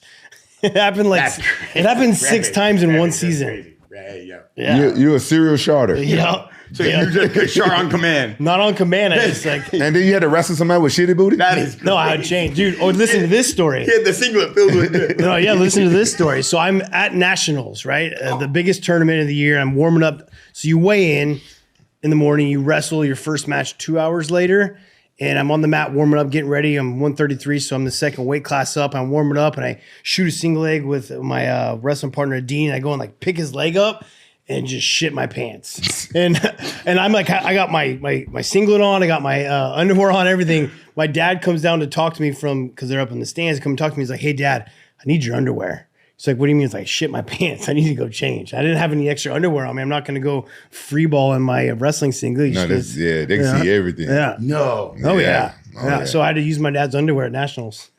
But what'd you do with the underwear you shitty? Oh, threw those ones away. What are you going to do? Keep them? You just left them at the gym? No, throw them in the trash can. No, you keep it for keepsake. Like these are the Well, if I would have done good at Nationals, I would have liked to have those, but I did not do good. So Didn't you have an incredible college career? I did good. I just never. At Cal State Fullerton? It just never panned out. Cal State Fullerton? Yeah. You ever go back there and be like, hey guys, I was on your wrestling team. They won don't some have UFC wrestling titles. anymore. They got cut. You should bring it back. It'd be sweet. Hey, what if you would have just kept your shit drawers in there? Just smell. Why are you Yeah. obsessed with this No. drawers? I'm telling you what. You're obsessed. It would have fucked your opponent. Yeah. He's like, God, this guy fucking stinks. That's how you thinking? Yeah, fuck. This guy smell like shit. You just like, He's like, I do smell this. Oh, gee. Oh. Hey, did that and then cross face. He like, ah! He does a little one of those. Here's where he was calling out Hamzat. Bro, I gotta be honest. I like Paulo Costa, but that's crazy. You do not call out Hamzat. Hamzat's just a different animal. That dude will fight you on the street. Yeah, but why would you not? Like, he's fighting for the world title. It's like he's trying to get himself back up there. It's like, of course he's gonna call him out, right? Like, I watched a YouTube video the other day. I forgot about the Darren Till, Nate Diaz, Kevin Holland, Tony Ferguson, Hamzat Chimaev card. Do you remember that card? It all got destroyed last minute. Hamzat Chimaev and his crew had an issue with Nate Diaz's crew. Diaz's crew had an issue with Darren Till and then Kevin Holland, and then all the cards got switched. Back, yeah. They scrapped the whole press conference. Oh, wow. I'm like, how is UFC doesn't promote this? Kills me. Like, that is the craziest storyline. I got a serious question. Yeah, go ahead. Where's Joe Rogan? Why they got Grimace interviewing people? Who's Grimace? DC. Why you call DC Grimace? Wow. TJ. I just know who's interviewing. Grimace. TJ, that's disrespectful. He's a wrestler like you. I didn't call him no Grimace. What do you think about his weight? What do you think about his weight, TJ? Wow, what do you think about his weight? Okay. Are you guys done? I didn't say one word. Where's Joe Rogan? I just know who was interviewing. Why do you wear that color? Because it's a BMF belt. It's not a title fight. It's not like Joe Rogan's in his contract only comes for the pay-per-view events. Even though this was pay-per-view, it wasn't like a traditional title fight. So I thought he only didn't go out of the country. This is in America, right? He only comes for the ones that are in the country that are pay-per-view events. Oh, wow. But why did DC, what do we rate his outfit? Why did he wear that color? He looks I think it looks good. I think it looks cool. Do you like his collar? Why are you laughing when you say it looks good? It looks good. It just reminds me of McDonald's back in the day from my childhood. That's crazy. I know we're done with the fight, but we have the Max Holloway. The last fight. Okay. But like something I forgot to bring up was like, did you guys listen to Kopilov's corner at all when the fight was going on? I couldn't hear. I was at Dave and Buster's. Oh, you gotta watch this shit by yourself, dude. Yeah, I was out of town. Oh, I was at Comic Con in Austin. Did you guys hear Kopilov's corner at all? No. Bro, it was the worst advice the entire time. It was horrible. What was they saying? Like telling him he got dropped in the first round. They're telling him like, "Oh, that was a great round. You're doing a good job." It's like, no, dude, let a fire into this guy's ass and get him out there and fight. Like, it was like the worst cornering I've heard throughout all of UFC. Like, it was insane. Because even in the third round, Kopylov like drops Costa. He's got 2.5 minutes left, and he doesn't just like he should go balls to the wall. Like, you lost the first 2 rounds. If your corner's in your fucking ear telling you like, hey, you got to knock this guy out, you're gonna lose, then maybe you go after it. And he just didn't even try. Do you feel like this is what I feel? I want to have your take on it. Like right before your fight and doing your fight in your corners and stuff like that, do you feel like it's easier to be like in that state of mind where you can be hypnotized? Because one of my coaches, Lance Gibson, he hypnotized me before I fought. What's his Machida? Okay. Do you feel like because you're in that state of mind, like based on what you're saying, like, oh, you did fine, stuff like that, you should tell like, no, you need to win this, you need to come, you need to finish, yeah. And you know what I'm saying, you're in that state of mind where you can be like easily influenced 100%. and like hypnotized. Do you feel like that? I do feel like that. Like what your corner is going to tell you is going to echo so much in between rounds, right? Like that's why you have those minutes to sit down and like have someone's perspective on what's going on in the fight. Because you see it from your point of view. Could be completely skewed. And so like it weighs in a lot. That's why you got to put a lot of faith in your coaches. Coaches mean a lot in between those rounds on what's actually going on, what they can see. And to be honest, you have to knock this guy out. Yeah, Lance. You can't be in the corner and tell him like, oh, great round. Yeah, you got dropped. I agree. Lance Gibson, before my fight with Machida, we was in the locker room. There was nobody else around, just me and him talking. He looked me dead in the eyes. And I noticed my I don't know how to explain it, but my mindset was totally different. It was like getting ready to go to the fight. Normally I'm joking around and stuff back there, but Lance Gibson, he's a very serious coach. You can't really joke around with him that much. And throughout camp I did, but this time I knew not to joke around. And he looked me dead in the eyes and he hypnotized me. He was like, you're going to be like Iron Man. And he said, you're not going to feel none of his punches or in his kicks. Anything that hits you, you're going to feel like your leg is like steel, like metal.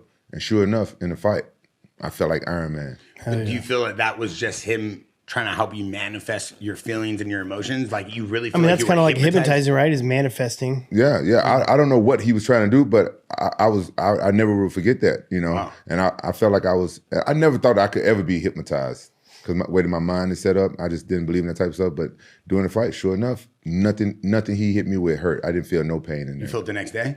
I don't remember feeling pain the next day. But normally in fights, you don't really feel much anyway, but you feel leg kicks.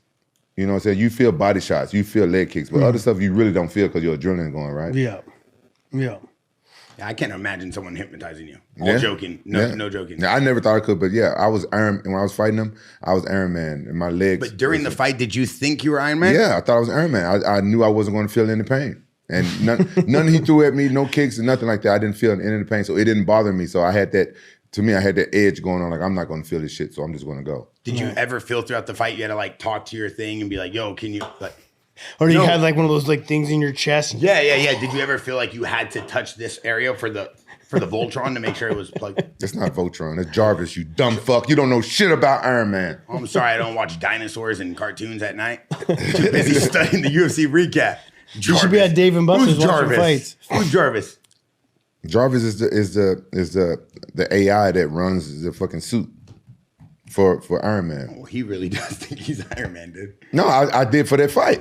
Hell yeah. I do think that you're more susceptible to positive influence and someone you tell them the things you need to do and you're really going to absorb it better, right? Like, 100%. Yeah. You're very open to people motivating you to be better and motivating. You're open to that. Like your energy. well, I mean, changes. especially at a time when you're walking out for a fight or during like fight camp or like the night of your fight, I feel like everyone's a little bit easier to coach for the most part. Yeah, your mindsets are different because my family and stuff would come for the fight, and I didn't like to have like dinner with them before the night before and stuff like that because I love my family. Don't get me wrong, but they just don't know. They'll say stuff like, "Don't get hurt, don't get knocked out," and they think that it's reassurance, but it's not. And they say stuff like, "Are you ready? Are you sure you're ready? You train hard enough?" And all this. And So I ain't ready. Fuck. yeah, Maybe I'll do it next week. Yeah, and I would tell my family, look, I love for you guys to be here, but I don't want to see you guys till after my fight because I learned that the hard way. They would just say stuff and then it just make you second guess certain things, and then you have to tell yourself like, look, they don't know not to say this, and they don't know not to be this way. They just worried about you a little bit too much. They're your family, they love you. Like, be careful out there. This guy's tough. I seen him knock. Then I'm like, come on, man, Who wants to hear that the night before a fight? Yeah, nobody wants. Before we go to the Max Holloway Dustin Poirier fight, I gotta ask TJ a question, Rampage a question. The night before a fight, do you ever have crazy dreams? I always have crazy dreams. I talked to a fighter this weekend. I'm not going to say his name because it was a personal conversation, but the story he told me about the things he dreams about the night before a fight were shocking to me. Really? What are your dreams the night before you fight? I wouldn't say anything different than like any other night. I don't have like I can't say specifically my dreams are different the night before a fight, but just in general, I'm a real heavy dreamer. I remember the only dreams I ever remember from my fights is 2 weeks before I fought Chuck Liddell. I was nervous and I had a big dream about Chuck Liddell. The 2 weeks before the fight in the UFC, and it was a big dream. I don't remember what the dream is now because we talking about 2007. But the next morning and stuff, I woke up and I was real nervous, and that's how I knew I was going to win that fight. I just went into that fight just knowing that fight was already mine because I'd never gotten nervous 2 weeks out before a fight before ever in my career. Damn. Did you hear about John Jones, about his dream he had about Rampage before they fought? No. Yeah, Wayne, real quick, pull that up before this we go is in the real? fight. I thought you were This is making real. some No. Pull it yeah, up. yeah, John no. Jones' dream about Rampage Jackson. And No, I watched no, this clip on TikTok, and it's got 2 million views, hundreds and hundreds of comments asking, is this AI? And then I found the actual interview, and it's real. That's why. And then I asked the fighter I was with this weekend, and then he told me a dream he has. I was like, wow, this is crazy that fighters think like this. Wayne, This fighter you talked to, was it like a fight related dream too? Like was it him yes, fighting that yes, person? yes. Oh, got You know the crazy thing about that John Jones fight is And that raise I the just volume and knew I was start going it to knock over. him out because I was knocking my sparring partners out and stuff in training.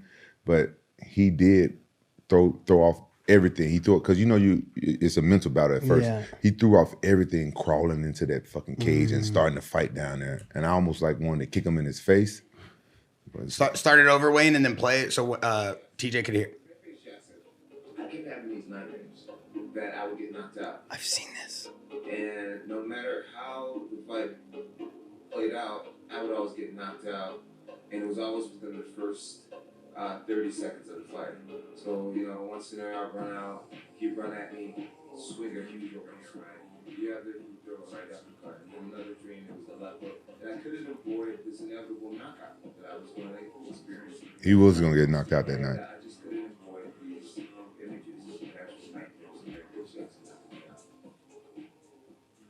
So the thing is, So is that why he came out crawling? That's why he said he crawled in the ring. and so basically that's why I called John Jones Neo, because back then in those times I was real strong with the power of the mind too. With the law of attraction, I was into that stuff really good. The secret. Yeah, I was really into that, and that's how I got the belt. That's how I got everything right back at that time. And so I kept visualizing me knocking him out, right? And it was just, I was visualizing everything the way, like, and he was visualizing everything his way, but then he came in and he disrupted mine by crawling and starting up. I didn't visualize that. Like Inception. And that changed everything for me. And it was like, I didn't know what the fuck to do. And that threw me off my whole thing. And I was like, damn. Then I said, this kid is Neo.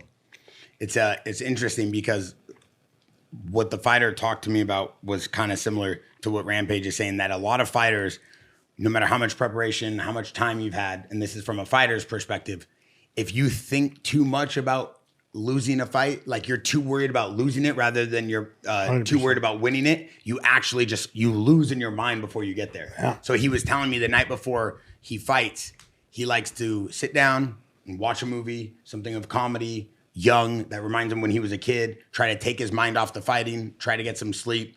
But he said that if he has the bad dream like the night before the fight, it's over for him the next day. Like his mind shuts off. Wow. Yeah. Yeah, because if you go there in your mind, you'll go there in real life.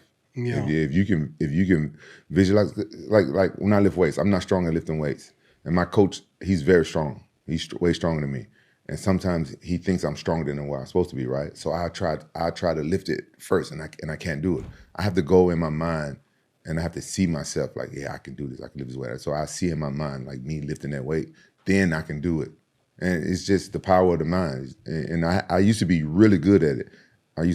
But as soon as you start doubting yourself, Yeah. and it goes down, then it's like something that you have to train. It's like the confidence I was talking about earlier. Man. Yeah. It's like once you lose that, man. Yeah. So here we go. This is the big fight, the sending off fight for Dustin Poirier, his retirement fight against Max Holloway. I mean, how fucking cool is this, man? You get to like pick the night that you're kind of retiring, the way they did it. Like, so obviously I have so many regrets on things that I've done through like the way I'm finishing off my career and stuff. Like, how fucking cool is it to do that? You know, like amazing. He'll be back. Maybe. He'll be back. I don't know. That was a pretty big was a retirement. pretty intense you know? retirement party. He'll be back. Why is that? Look how good he looked. Yeah, he did look good. Now, how old is He's he? been fighting. He's 36. He's been fighting a long time though. He's fighting a long time. He's 36. You know, he still has a good 3 or 4 years left in I don't know. That's kind of a fucked up. I mean, that was a really big retirement. They did him a big night. Like, you used to be like, nah, just kidding. That's kind of fucked up. Yeah. I think he'll be back. No. I think he'll be back.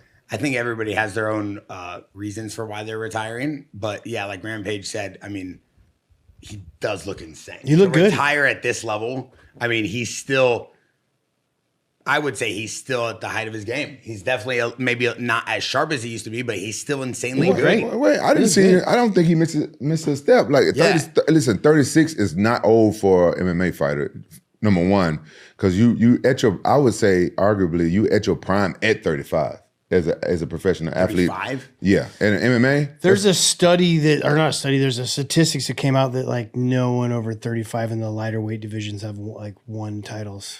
Like they've all lost their titles. Yeah. What? But 35, that's when your old man strength come in. I feel like that's like early 30s. Yeah. You don't think so? I think 35 is towards the tail end. 35, that's when I felt great. I felt stronger and stuff.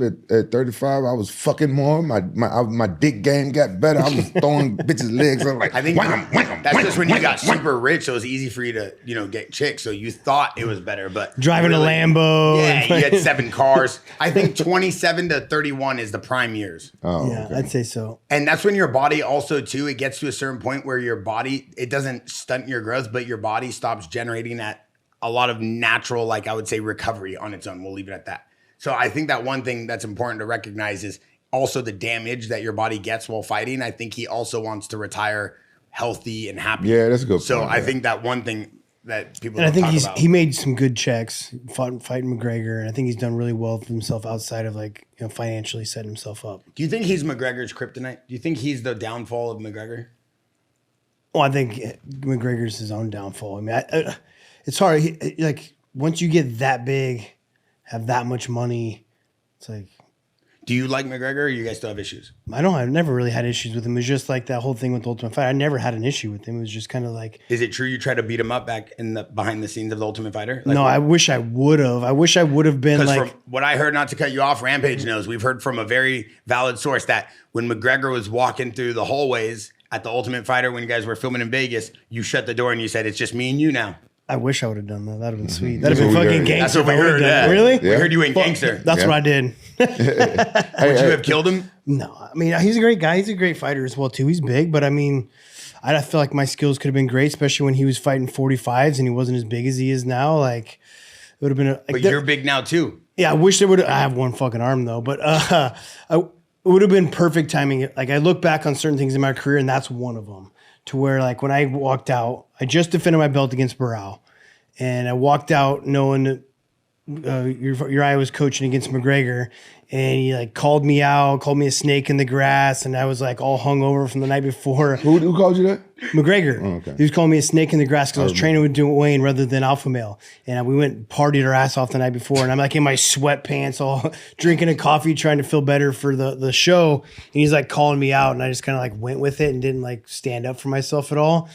And like Garbrandt, that's when Garbrandt stood up for me and like pushed him and shit. I wish I would have fucking mouthed off a lot more because that could have been a fight I could have possibly gotten. You know what I mean? If I would have like created more drama. I've always one of these guys that like did not like drama. But when you were fighting, that wasn't your style. You were like it's still not my style. I don't like it. Let me ask you a question real quick before we go into the fight. McGregor, though, is he going to come back and fight? Is he done? Is he doing this for hype? He, like Rampage said, he is the godfather of UFC. I feel like this guy literally did more for fighting than pretty much anybody. Yeah. He put it on the map on a different level. The numbers were on a different level. I mean, we've sat down even with Sylvia, who told us a bunch of stuff.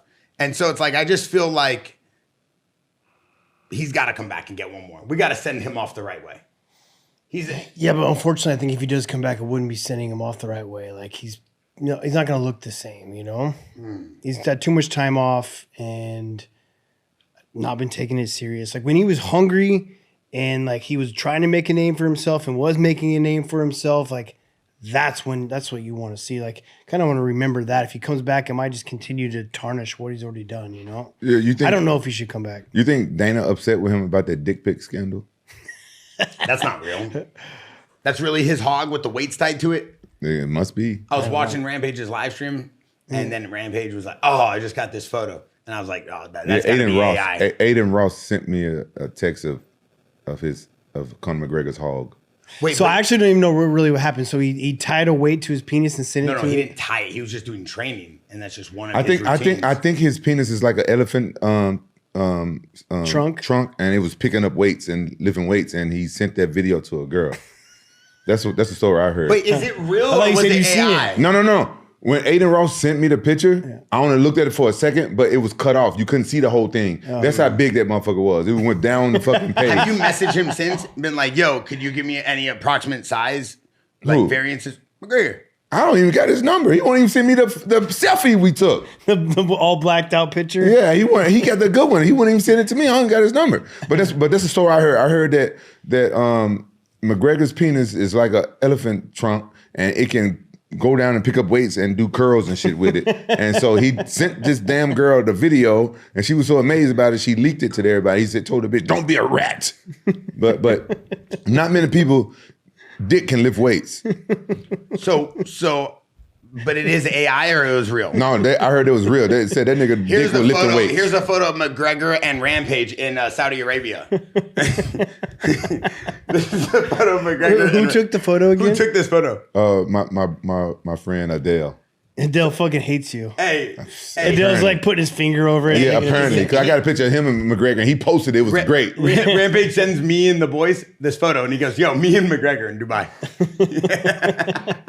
Adele hates All right, you. so bro. hopefully, Adele, was he the boxing coach? No, he's an MMA fighter. Oh, I know you're talking Adele. about. hopefully we see McGregor can't on the White pronounce his House last card, name. huh? We'll move on from that, but hopefully we see him on the White House card. Brendan Yeah, Schaub doesn't I like guess it so. if it's not real journalism, so I don't want to say anything. Doesn't back. like what? Brendan Schaub doesn't like just the fluff talk. He wants real journalism. So we'll get back to the fight. No, he don't like. Oh, he's saying you have too much fluff? No. He was saying Did that. he call you a fluffer? No, what's that? What you do? You're a fluffer. The fluff talk. You a fluffer. That's what you do. Like we get down to the meat and bones, and you the fluffer. I'm just keeping the show going. I'm just. You're the fluffer. Yeah, keeping the show going. Yeah. Just keep the show going. You're a fluffer. Making sure I'm just here to making sure no one's soft around here. Yeah, I'm just like get it ready, guy. Yeah. You know, get the combo nice and ready. You Exactly. the fluffer, You're the bro. fluffer. No. Yeah. gotta stop with all by that. definition. That's your new fight nickname. By dude. definition, Yeah. I'll show you a Bear. definition. The fluffer. I love it. Degidio. Let me just remind you that we have a clip of you talking about McGregor's elephant tusk, and so I'm just telling you what I heard. That's why I heard. No. In the group chat, you sent us a voice audio saying, "Man, did you see this guy's elephant tusk?" No. So Elephant trunk. tusk. Trunk. Okay. I don't think you should come back. Did you save it? No, I deleted the whole thread. Oh God. Because I had wanted to text him back, cuss Aiden Ross out for sending me that shit. He sent it to me while I was live on stream. He was live on his stream, and my chat was going crazy. Because they know I don't be paying attention to my phone, because I have another phone that I read chat off of, right? And they were like, Aiden Ross text you. Check the text. They knew what the fuck was going on. And my whole... Yeah, that shit was real. All right, so what do we think? Max Holloway, Dustin Poirier, the fight we've all been waiting for. Did it do it what we wanted? It was a great fight. Amazing fight. Super good fight, man. I'm a huge fan of both these guys. I don't know how you can't like either of them. Just great humans, great fighters. Awesome. Pumped to see the way that Dustin Poirier got to go out and like the way they retired, the video they did for him after. All of it was just awesome, dude. He'll be back. Okay. I hopefully he doesn't Besides come back him from being this back, retirement. what can we say about how precise and how fast Max Holloway still looks? My God. So Max actually got a real training camp this time to train for 155s. When he fought him last time, it was a short notice. He was a featherweight fighter still going, and then he went up to lightweight just to give him a challenge. This time he's actually training to be a lightweight. Look how big he is. Like he looks big. He looks as big, if not bigger, than Poirier. But his fighting, it's incredible though. He's now packing a punch with it. He's always been a volume guy. He's packing a punch now. He's got power. He drops him in the first round. Holloway looked awesome. I mean, Poirier looked good as well too. I think Max has just made Poirier look slow, which I thought that might be the case. I couldn't tell you who was going to win, but I thought that Max would be the faster, more volume puncher. But he also brought a punch with packed some heat with him as well too. What about the fact that Max throws everything in 1, 2, 3, 1, 2, 1, 2, like everything's in combination? He does a great job throwing combos. He mixes in his kicks. And again, this is another open stance fight, right? So in that front foot, he does a really good job of keeping his foot on the outside, so his cross is more down the pipe, sets up his kicks better. I'm getting nervous now. What about the fact that It's just my Snapchat, yo. yeah? What about the fact that Rampage keeps saying that Poirier is gonna come back? You believe that? I hope he doesn't, man. I think it was an awesome retirement. It was like a picture-perfect retirement, so why come back and ruin it? I think it was really cool. What do you think, Max Holloway? Does he deserve the rematch with Ilya? I think it'd be awesome, but I think Arman needs to fight Ilya first. Ooh. Like you can't tell me no way. Like Arman's got to get the shot. You know what I mean? Like there is a lot of great fights for Topuria, but like it's Arman's there. We got also Islam Makhachev could come back down, right? So there's a lot of exciting fights in the top 10 for Max Holloway. I love the fact that Max is not only one of the most respectful fighters of all time at the end of the fight, giving the moment to Dustin, letting him have his moment. But I love the fact that everything Max does is like exciting. The way he fights, the end of his fights, the way he throws his punches, the way he attacks, everything he moves off his punches. You're a big fan of people who, don't keep their head on the line. Don't just watch their work, constantly throwing. All right, you're learning, dude. Yeah. I love it. I love the fact, though, you're always talking about things like that. Max is a perfect representation of someone who just is constantly working the whole fight. Oh, yeah. Looking for the advantage, looking for the opening. Do you see a lot of people that can kind of contain that style of boxing in his division? In 55s, Topuria is the better boxer. Max has got better range, and I think with the right... I don't know, man. That's a tough fight for him. Topuria is just so structured with his boxing, kind of does his game a little bit better. Even though Max we've seen that fight already. Besides I Ilya. know. 55s, I'd have to go through and really think about it, but I think Max is going to do really good at 55s. Was impressive here, and now that he's got the power and weight behind him, you saw what he did to Gaethje as well too. So that's two guys off the top already that he's beaten and beat him in style. So they keep lining him up, and get a title shot would be awesome. I just think there's a couple guys in the way for him first. I think Arman, and if Makhachev decides to come back down. What do we think of Hamzat and DDP? Oh, man, I'm super confident in Hazmat on Chimaev right now. I said it from the beginning. I think he's the more skilled fighter. He's a stronger fighter. He's got a better wrestling. My only question was his cardio, right? I seen him with Gilbert Burns. I know it was a different weight class, but I was always like, DDP is a cardio machine. His technique's not the cleanest, but he's got that unorthodox style that's hard to deal with, so it messes with a lot of guys. And he's always coming. He's never stopping. He's going to wrestle. He's going to punch. He's going to kick. He's doing like all of it. Chimaev can deal with the technique aspect of it. I don't know if he could deal with the pressure, but now with him working with Sam Calavita, he's going to be a machine, man. I'm going to put my money on Chimaev all day to get the fight done. How's Chimaev's stand-up? It's good. It's structured. I wouldn't say like it's not a ton of volume. He's got power, but he throws everything right. He throws it correct, right? He keeps his hand up. He throws good combos. I'd say his grappling strength and wrestling's the biggest weapon, but he knows how to strike and he's got some power in his hands. I think Hamza is such a big dude, though, that the explosive power from him, you probably know this better than most, is so overwhelming for a lot of fighters. He's got so like how do you kind of, your defense against that is something that's crazy. He's got a freakish strength, it looks like. Yeah. It looks like his strength is insane. But this narrative that if he can't finish DDP in the first 2 rounds, then it's DDPs. I mean, why does this narrative continue to grow? We see Hamza's training. It's incredible at Sam Calavita and Well, Armin he just right started now. that. He never did that before. It's because his other fights, he's gotten tired. He uses a lot of effort and he tries to finish fights, right? And in doing so, he's gotten tired in the past. I can tell you right now, Sam Calavita is going to flip over every rock in this guy's body and genes, the way that he's made up, to make him a cardio machine. Mm-hmm. He is not going to get tired for this fight. He's doing VO2 max, altitude training, riding the bike. He's doing these crazy garage workouts with Armin. Like, I'm telling you right now, he's never worked harder in his life. And I just talked to Sam yesterday, actually, of how well he's doing. So Sam has basically, you guys are all alumni of Sam Calavita. Yep. You yourself, you Well, did a camp there. I'm an alumni. I just Yeah. trained there once. He did a long camp, though. It was like a 13-week camp, Yeah. Once you do one camp with someone, you're an alumni. Okay. Yeah. especially with that guy. Yeah. And we see Armin's training and his cardio. Sam, what's his update on Armin? Dude, Sam, I just talked to Sam on the phone yesterday. He told me he's never, like, me and Aaron Pico, like, set the standard for Coach Cowan, like how hard someone should work in the garage and the numbers we were pushing.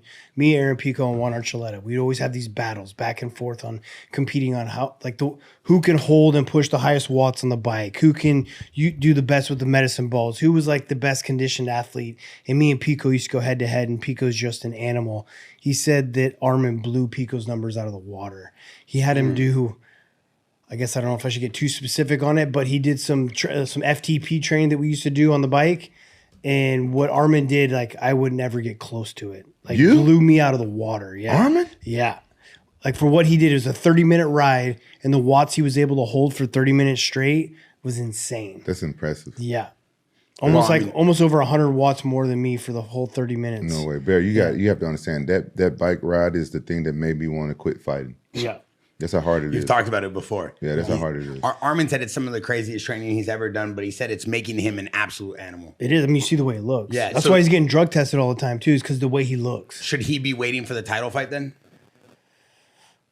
Not too long. I don't want him to wait too long. I want him to see like how these things that he's building through Sam is going to actually feel in the cage too, and give you even more confidence and scare everyone in the division. Be like, oh shit, Armin's not only was he great, but he's even better now. You know? What do we think about Aaron Pico's fight falling through with Maz? Oh, it's not happening? No. Who's he supposed to fight? Evlov. Mamzar Evlov. Who fell out? Mamzar Evlov. Yeah, I mean, no one wants to fight Pico. That guy's an animal. Now, can I ask you about this fight right here? Yes, please. All right. One thing that bothered me about Dustin is that he always fiddling around with his shorts. Oh, he always pulls them up. Huh? Yeah. What if you was fighting somebody and they were doing it? Would you time it, or you have more sport? Do you think it's good sportsmanship to let him get away with that? Oh, if he's gonna pull him and I can hit him, I would hit him. for Yeah, sure, I you was know? thinking that. Yeah. Why? You don't like the fact that he keeps Well, he's pulling- always distracting himself by pulling up his shorts. I actually used to do that, and so I changed my shorts I started wearing tights rather than shorts, so I couldn't pull them up anymore. Yeah. Because think about it, like you're fighting, you're supposed to be like keeping your hands up and you're fighting, but he's always doing this. Your hands are like down here, you know. Like you could time it, you know, technically, but you think the fans would think that's unsportsmanlike, like if you I don't even think they'd know. To be honest, right? Like they're not gonna like someone like you pays attention to that because you're a fighter and you're taught to keep your hands up and be ready. Yeah. He does do it in a safe distance most of the time. Oh, okay, yeah. You know, he's not like he's doing it while he's in the pocket, but it's just like a nervous twitch kind of thing. That's one thing. That's the only thing I don't like seeing like that in the fight. It bothers me. Yeah. What do we think about the end of the fight when Max Holloway told Dustin Poirier, stand right here in the middle? Poirier didn't want any of it. I don't blame him. Yeah, I mean, okay. You don't want to be. Oh, he almost spinning back kicked him to the face too, just like he did Gaethje. But you don't want to be the Justin Gaethje highlight reel for your last fight ever and you're retiring. I think if it was 10 seconds and Max Holloway knocked you out and then that replays and then you're retiring, like, all right, let's just hug him and get out of here. Yeah. He wanted nothing. You wanted nothing with that, you know. But think about how iconic it would be if he did that 2 times in a row. Oh my God. I didn't want to see him do it. Because Max Holloway just looks like a guy who could do it 2 times in a row. Holloway's got a chin on him, dude. He's got a Holloway's different. Yeah, he's good. But I think he's my favorite fighter right now in the roster. He's just, I mean, how could you not like the guy, you know? Yeah, I was wondering how he was going to be after coming back after his first knockout ever, getting knocked out. But he looked fine. It shows me he has a real strong mind and it made me even bigger fan of Max Holloway. Yeah. Before we go, what do we think about the Russian show that Armin was on and the host trying to wrestle Tony Ferguson? Oh, I did see a highlight of it. Hey, Wayne, can you pull up the host wrestling? He tried to guillotine Tony Ferguson in Russia, and Armin was there. I think Armin had to maybe de-escalate the situation. I don't think anybody wants smoke with Armin in Russia, but this is one of the craziest videos. Poor Tony Ferguson. He needs backup over there. Are they doing like an Ultimate Fighter show? Yeah, and Armin was the guest. Him and Hamzat did one together. This was recent? Like 2 weeks ago. Man, I keep saying that Max keeps his right foot on the outside of Poirier's because they're in that open stance, so he can line up his cross better. And just technically, that's the way you like kind of train against like a southpaw fighter. You keep your foot on the outside, makes your power closer, right? But I will say that I think the reason why Dustin doesn't mind that is because his power hand is forward. And so his jab's now going to be on the inside. His hook is now going to be if Max is circling to my right. So if I'm southpaw, if I'm saying southpaw, you want your foot on the outside of mine right now, right? Because now your cross is going to be in line and have better power. That's your power hand. But if this is my power hand now, it's because when I'm out here, it's hard for me to land my jab. Yeah. Right? Because your hand's in the way. Okay. And now if it's on the inside, I can land my jab. It's my power hand. Okay. And then also, if you're circling the way you're supposed to, now my right hook can come in better as well too, right? So I was like saying that Max did a better job of keeping his foot on the outside, but I think Dustin might like that. I don't know that for sure, but I feel like he might like that on purpose because it's going to make his right hand work a little bit better, and that's his power hand that he leads with. That's my assumption of why he lets Max take that, because he's got a great fight IQ as well. I think that's why he lets Max beat him at that angle. But something he does do amazing is what we call Frankenstein. Right? So It's called what? Frankenstein. And who does this? Dustin Poirier does a Frankenstein really well. Just under like Dwayne Ludwig's system, right? Because we fight both stances. And he does it a little bit when he's fighting. He'll start in a southpaw stance, and he'll throw a couple jabs, and he'll throw his left cross just to step into orthodox, right? So think about how Frankenstein used to walk. His arms would be out like this, right? So when I throw my left, my foot comes with it. It's like a Frankenstein. And now he's got a lot of power behind his right hand. Wow. So he would come here. I seen him do it a couple times. Yeah. He caught Max with the right hand, and so he dropped him. He would go double jab, Frankenstein his cross, and boom with the right hand. And you got to think about all your weight stepping into it, right? So he's stepping with his punch. Once it lands, now I got all my weight on my right hand. That's crazy. Yeah, because it's more coordinated hand is his right hand, but he's using it up here, right? He's hitting his hooks. He's got his jab, but he's going to Frankenstein this punch so he can hit it with his right. And come in closer to close the gap. Well, yeah, he's going to close the distance with his jab. He's going to lunge in with his left and then step in with his right.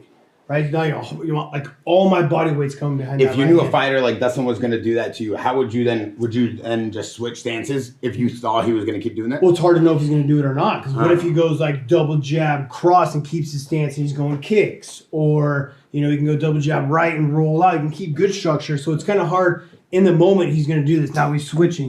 And then you can also go on the top and pull your hand down. So it's something that you just got to be better with. Like Machida was talking with us, his distance, right? Yeah. So if he's crowding me, Max does a really good job of it, is making sure that my feet are going to move when his feet move. So if they don't, then we're going to be jammed up and I can land that right hand. But if you were to be pressuring me, I want to make sure that I'm like still got my distance. We can throw it, boom. That's crazy to do that. Yeah. So you feel like so Frank can say start southpaw because you're right-handed, right? Yeah. So you're gonna throw a couple jabs and then you throw your left cross step. Now look your right hand. See how much That's weight's crazy. into it. Hey, Rampage, this is the move. This is my new move.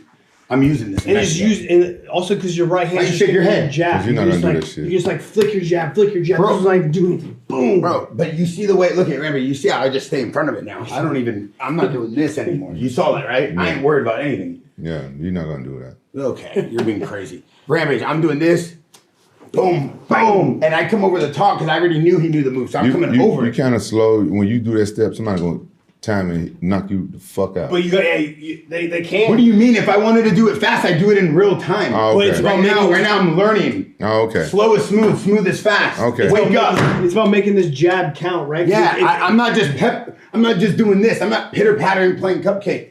I'm throwing this, and then when I throw this, boom, boom. I'm Look at coming your chin. over the top. But look at your chin. Even when you're doing it, your chin is wide I'm open. talking to you. If I was fighting, I'd be like this. 1, 2, 3. Oh, he poked me. Oh, he poked his eye. He poked me in the eye. That's foul. Yeah. He been training with John Jones. Oh my God, I got no eyeball. You broke his eyeball. Oh my God, my retina just He's like, grabbing the wrong eye. my retina's like gone. Oh my God, he poked me in the eye. Oh man, Dustin also shouldn't have jumped for the guillotine after he dropped Max. Oh, that was my favorite. The I- jump gilly. Bro, but it's like, how many times has that not worked? And it's His like, whole it's like career. a thing, I know. And it's like, what if he dropped him? He didn't have that much time left, but he jumped for the guillotine. It's like, bro, stay on him, you know? But how sick would that have been if he would have got the guillotine? That'd have been like a storybook, like make a statue of him and put it in fucking New Orleans. Yeah, nothing against Dustin though, but I was going for Max the whole time. Me too, I was as well. Yeah. I liked them both, but I was rooting for Max. Yeah, because I've met Max and stuff. I never met Dustin, but I'm a fan of his too. I like him. I like his fighting style. I think he's a great fighter. But for some reason, he remind me of that actor that played in the Bear's favorite movie. Magic Mike. Oh, that's what Dustin does? Yeah. He looks like Magic Mike? He looked like that. What's his name? That actor. What's Channing Tatum? Yeah, Channing Tatum. I can see it. From Bear's favorite movie. Magic Mike. That was your favorite movie. My favorite movie is Goodfellas. My second favorite movie is Godfather Part 2. My third favorite movie is Casino. Why all Italian movies? Because they're the best movies. Robert De Niro and Al Pacino are the two greatest actors of all This time. is his last name? Yeah, Is but- Degidio? Those are the greatest two actors of all time. Hey, quick question. Is it true that you're getting the winner of Vitor Belfort and Vanderlei Silva in boxing? I'm kind of jealous that they're boxing each other. Oh, they are? Yeah, they That's are. what I heard. Is yeah. that Misfits? No, this is in Brazil. It's the same people who put on the Chael Sonnen Anderson Silva card, I think. It's that big BevNet or whatever Oh, that it's an company's called. expedition? Or what do you call it? Exhibition? Exhibition, yeah. It's a sparring match. Is No, I think it's real. Because the Chill Center one was the exhibition, right? No, that was real. I think it's gonna be real. You know why? Because y'all remember Vitor beat Vanderlei in a exciting fashion in the UFC, like what 10 or 19, one of them, long time ago. And I don't think that. I think that Vanderlei always wanted a rematch, but he's never gotten it, right? Yeah. So if you know Vanderlei, I don't care if it's supposed to be an exhibition now. Vanderlei go try to knock him out. Yeah. But Vitor can box.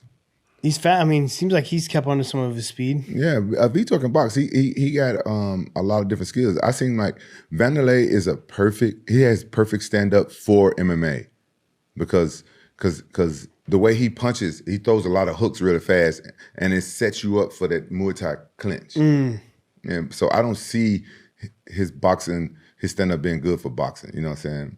What do I know though? But I only fought the guy 4 times. Bro, do Lil wanna see Wayne the looked like rematch. he was asleep in the cage. Yeah, I went to his restaurant. I missed that part. Lil Wayne was probably gone off that cert. So, Lil Wayne walking out DP was amazing. Yeah. So, I do want to say, amazing career Dustin Poirier had. I've been a big fan. I think he's an amazing dude. Cool to see Lil Wayne in the mix. He's a legend. TJ, always amazing recap. I could tell you really took some notes and take some time. I think the audience always appreciates the professionalism and how much time you take to come in here prep for these recaps. We definitely want to start doing more of these. Rampage, it seems like you've been just doing a lot of meal prepping. You've been looking nice and healthy, nice and lean.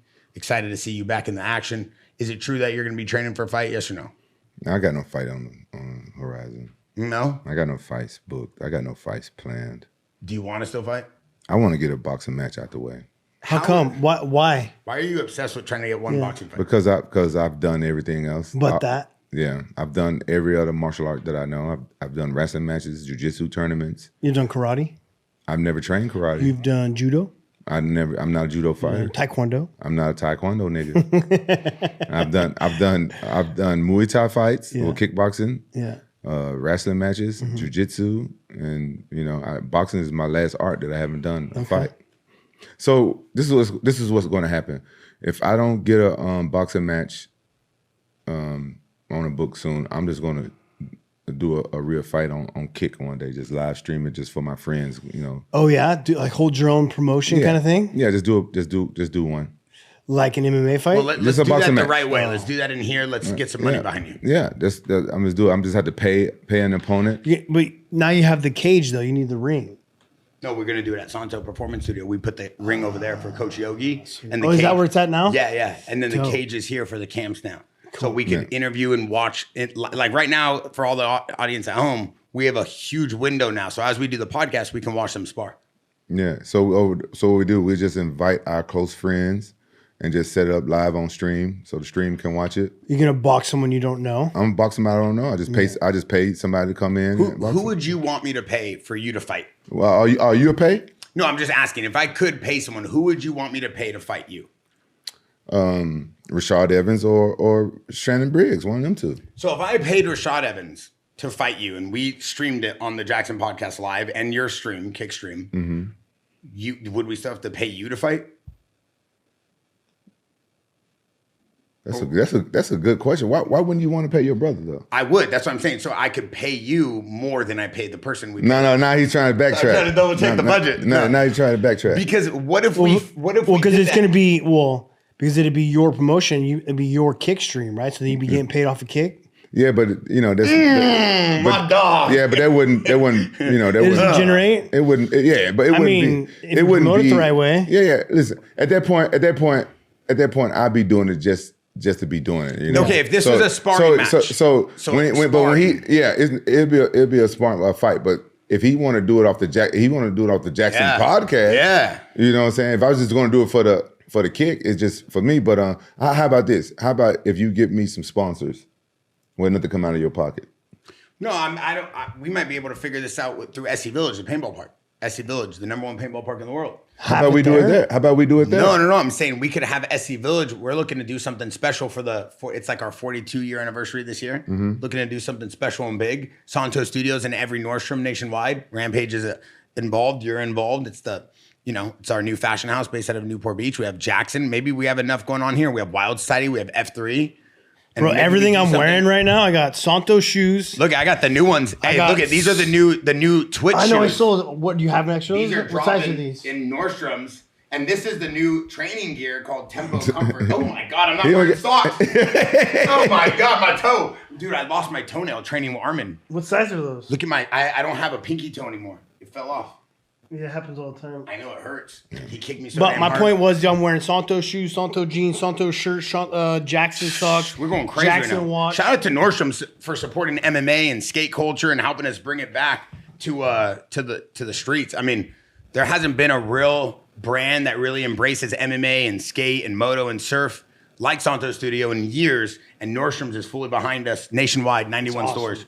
I think that's the coolest thing. Rampage working on some new gear. You have some new gear coming. Our Tempo Comfort, which is the luxury level, everyday wear, is dropping in 91 stores, dude. It's pretty incredible. While Jackson's blowing up, we have the best new watches dropping. Our JX2 dive watch, our chains. What's the new watch? It's the JX2. It's incredible. It's got a So scratch it's like this one? Yeah, so that's the JX1. This has our brand new class, which has our pivot. This is a scratch-proof glass sapphire. So it's going to be a got the different countdown shape, bezel. though? Yeah, different shape. It's incredible. So it look more like it's a dive Rolex? watch. Yep. That's our dive watch. It's got the open work in the back so you can actually see the gear movements. Sweet. Japanese movement. For those of you at home that always wonder about our watches, we spent a lot of time developing this. Cool. Yeah, this has a real Japanese movement in it. Precision. handcrafted. This is like our best piece we've ever made, all designed and developed here at Jackson. While we're not goofing off and messing around making podcasts, we're making real quality product. No, hey, real quick, before we sign off on this. So we got to figure out how we can support Rampage and get him a holiday exhibition. I think we do Holiday, like what, Christmas time? I think we do 2 rounds. 2 rounds. 2 5-minute rounds. Of that boxing? We could that we could film as a like If you want more action, you want it to be either 3 or 2 minute rounds. I want 3-minute rounds. Let's how say, about 5 2-minute rounds? No, I want 3-minute rounds. How about 5 3-minute rounds?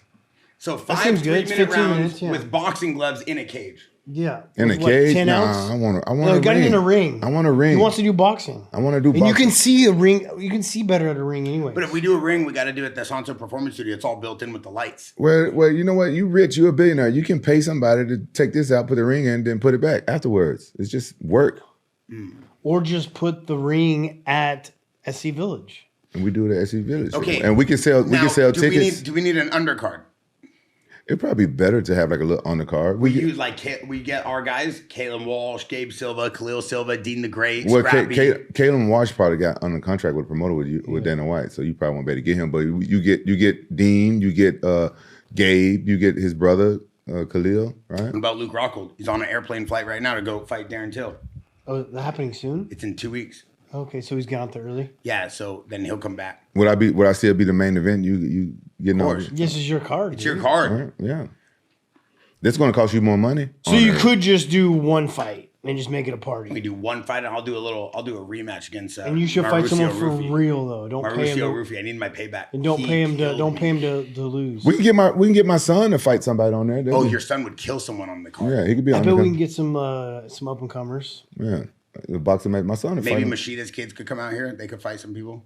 Remember, he was telling us. Machida. But I don't know if they box though. Or they do MMA. Man, this would be good. We should think about this. All right, audience, you guys see we're trying to think this through. If you guys have any good ideas, leave us some comments. We're trying to support Rampage. He wants a boxing fight. We got to figure out how to make this happen. Once again, TJ Dillashaw, always a pleasure. Rampage, you're the man. We have a lot of big, exciting news this year coming from Jackson. We have this new show, the Jackson Behind the Brand. We're living, we're learning. We're trying to build you guys a big, nice show that you guys can continuously watch and enjoy. If you guys have any questions, any ideas, let me know. The Jackson Behind the Brand show comes out every Friday at 4 p.m. It's kind of just a mix of everything going on here. We appreciate everybody's support. We're also on Spotify. We're also on Twitter. And if you guys need any of the new pieces, head over to jackson.com. Thanks for watching. I'm out. God, the ring looks so good in there. Yeah.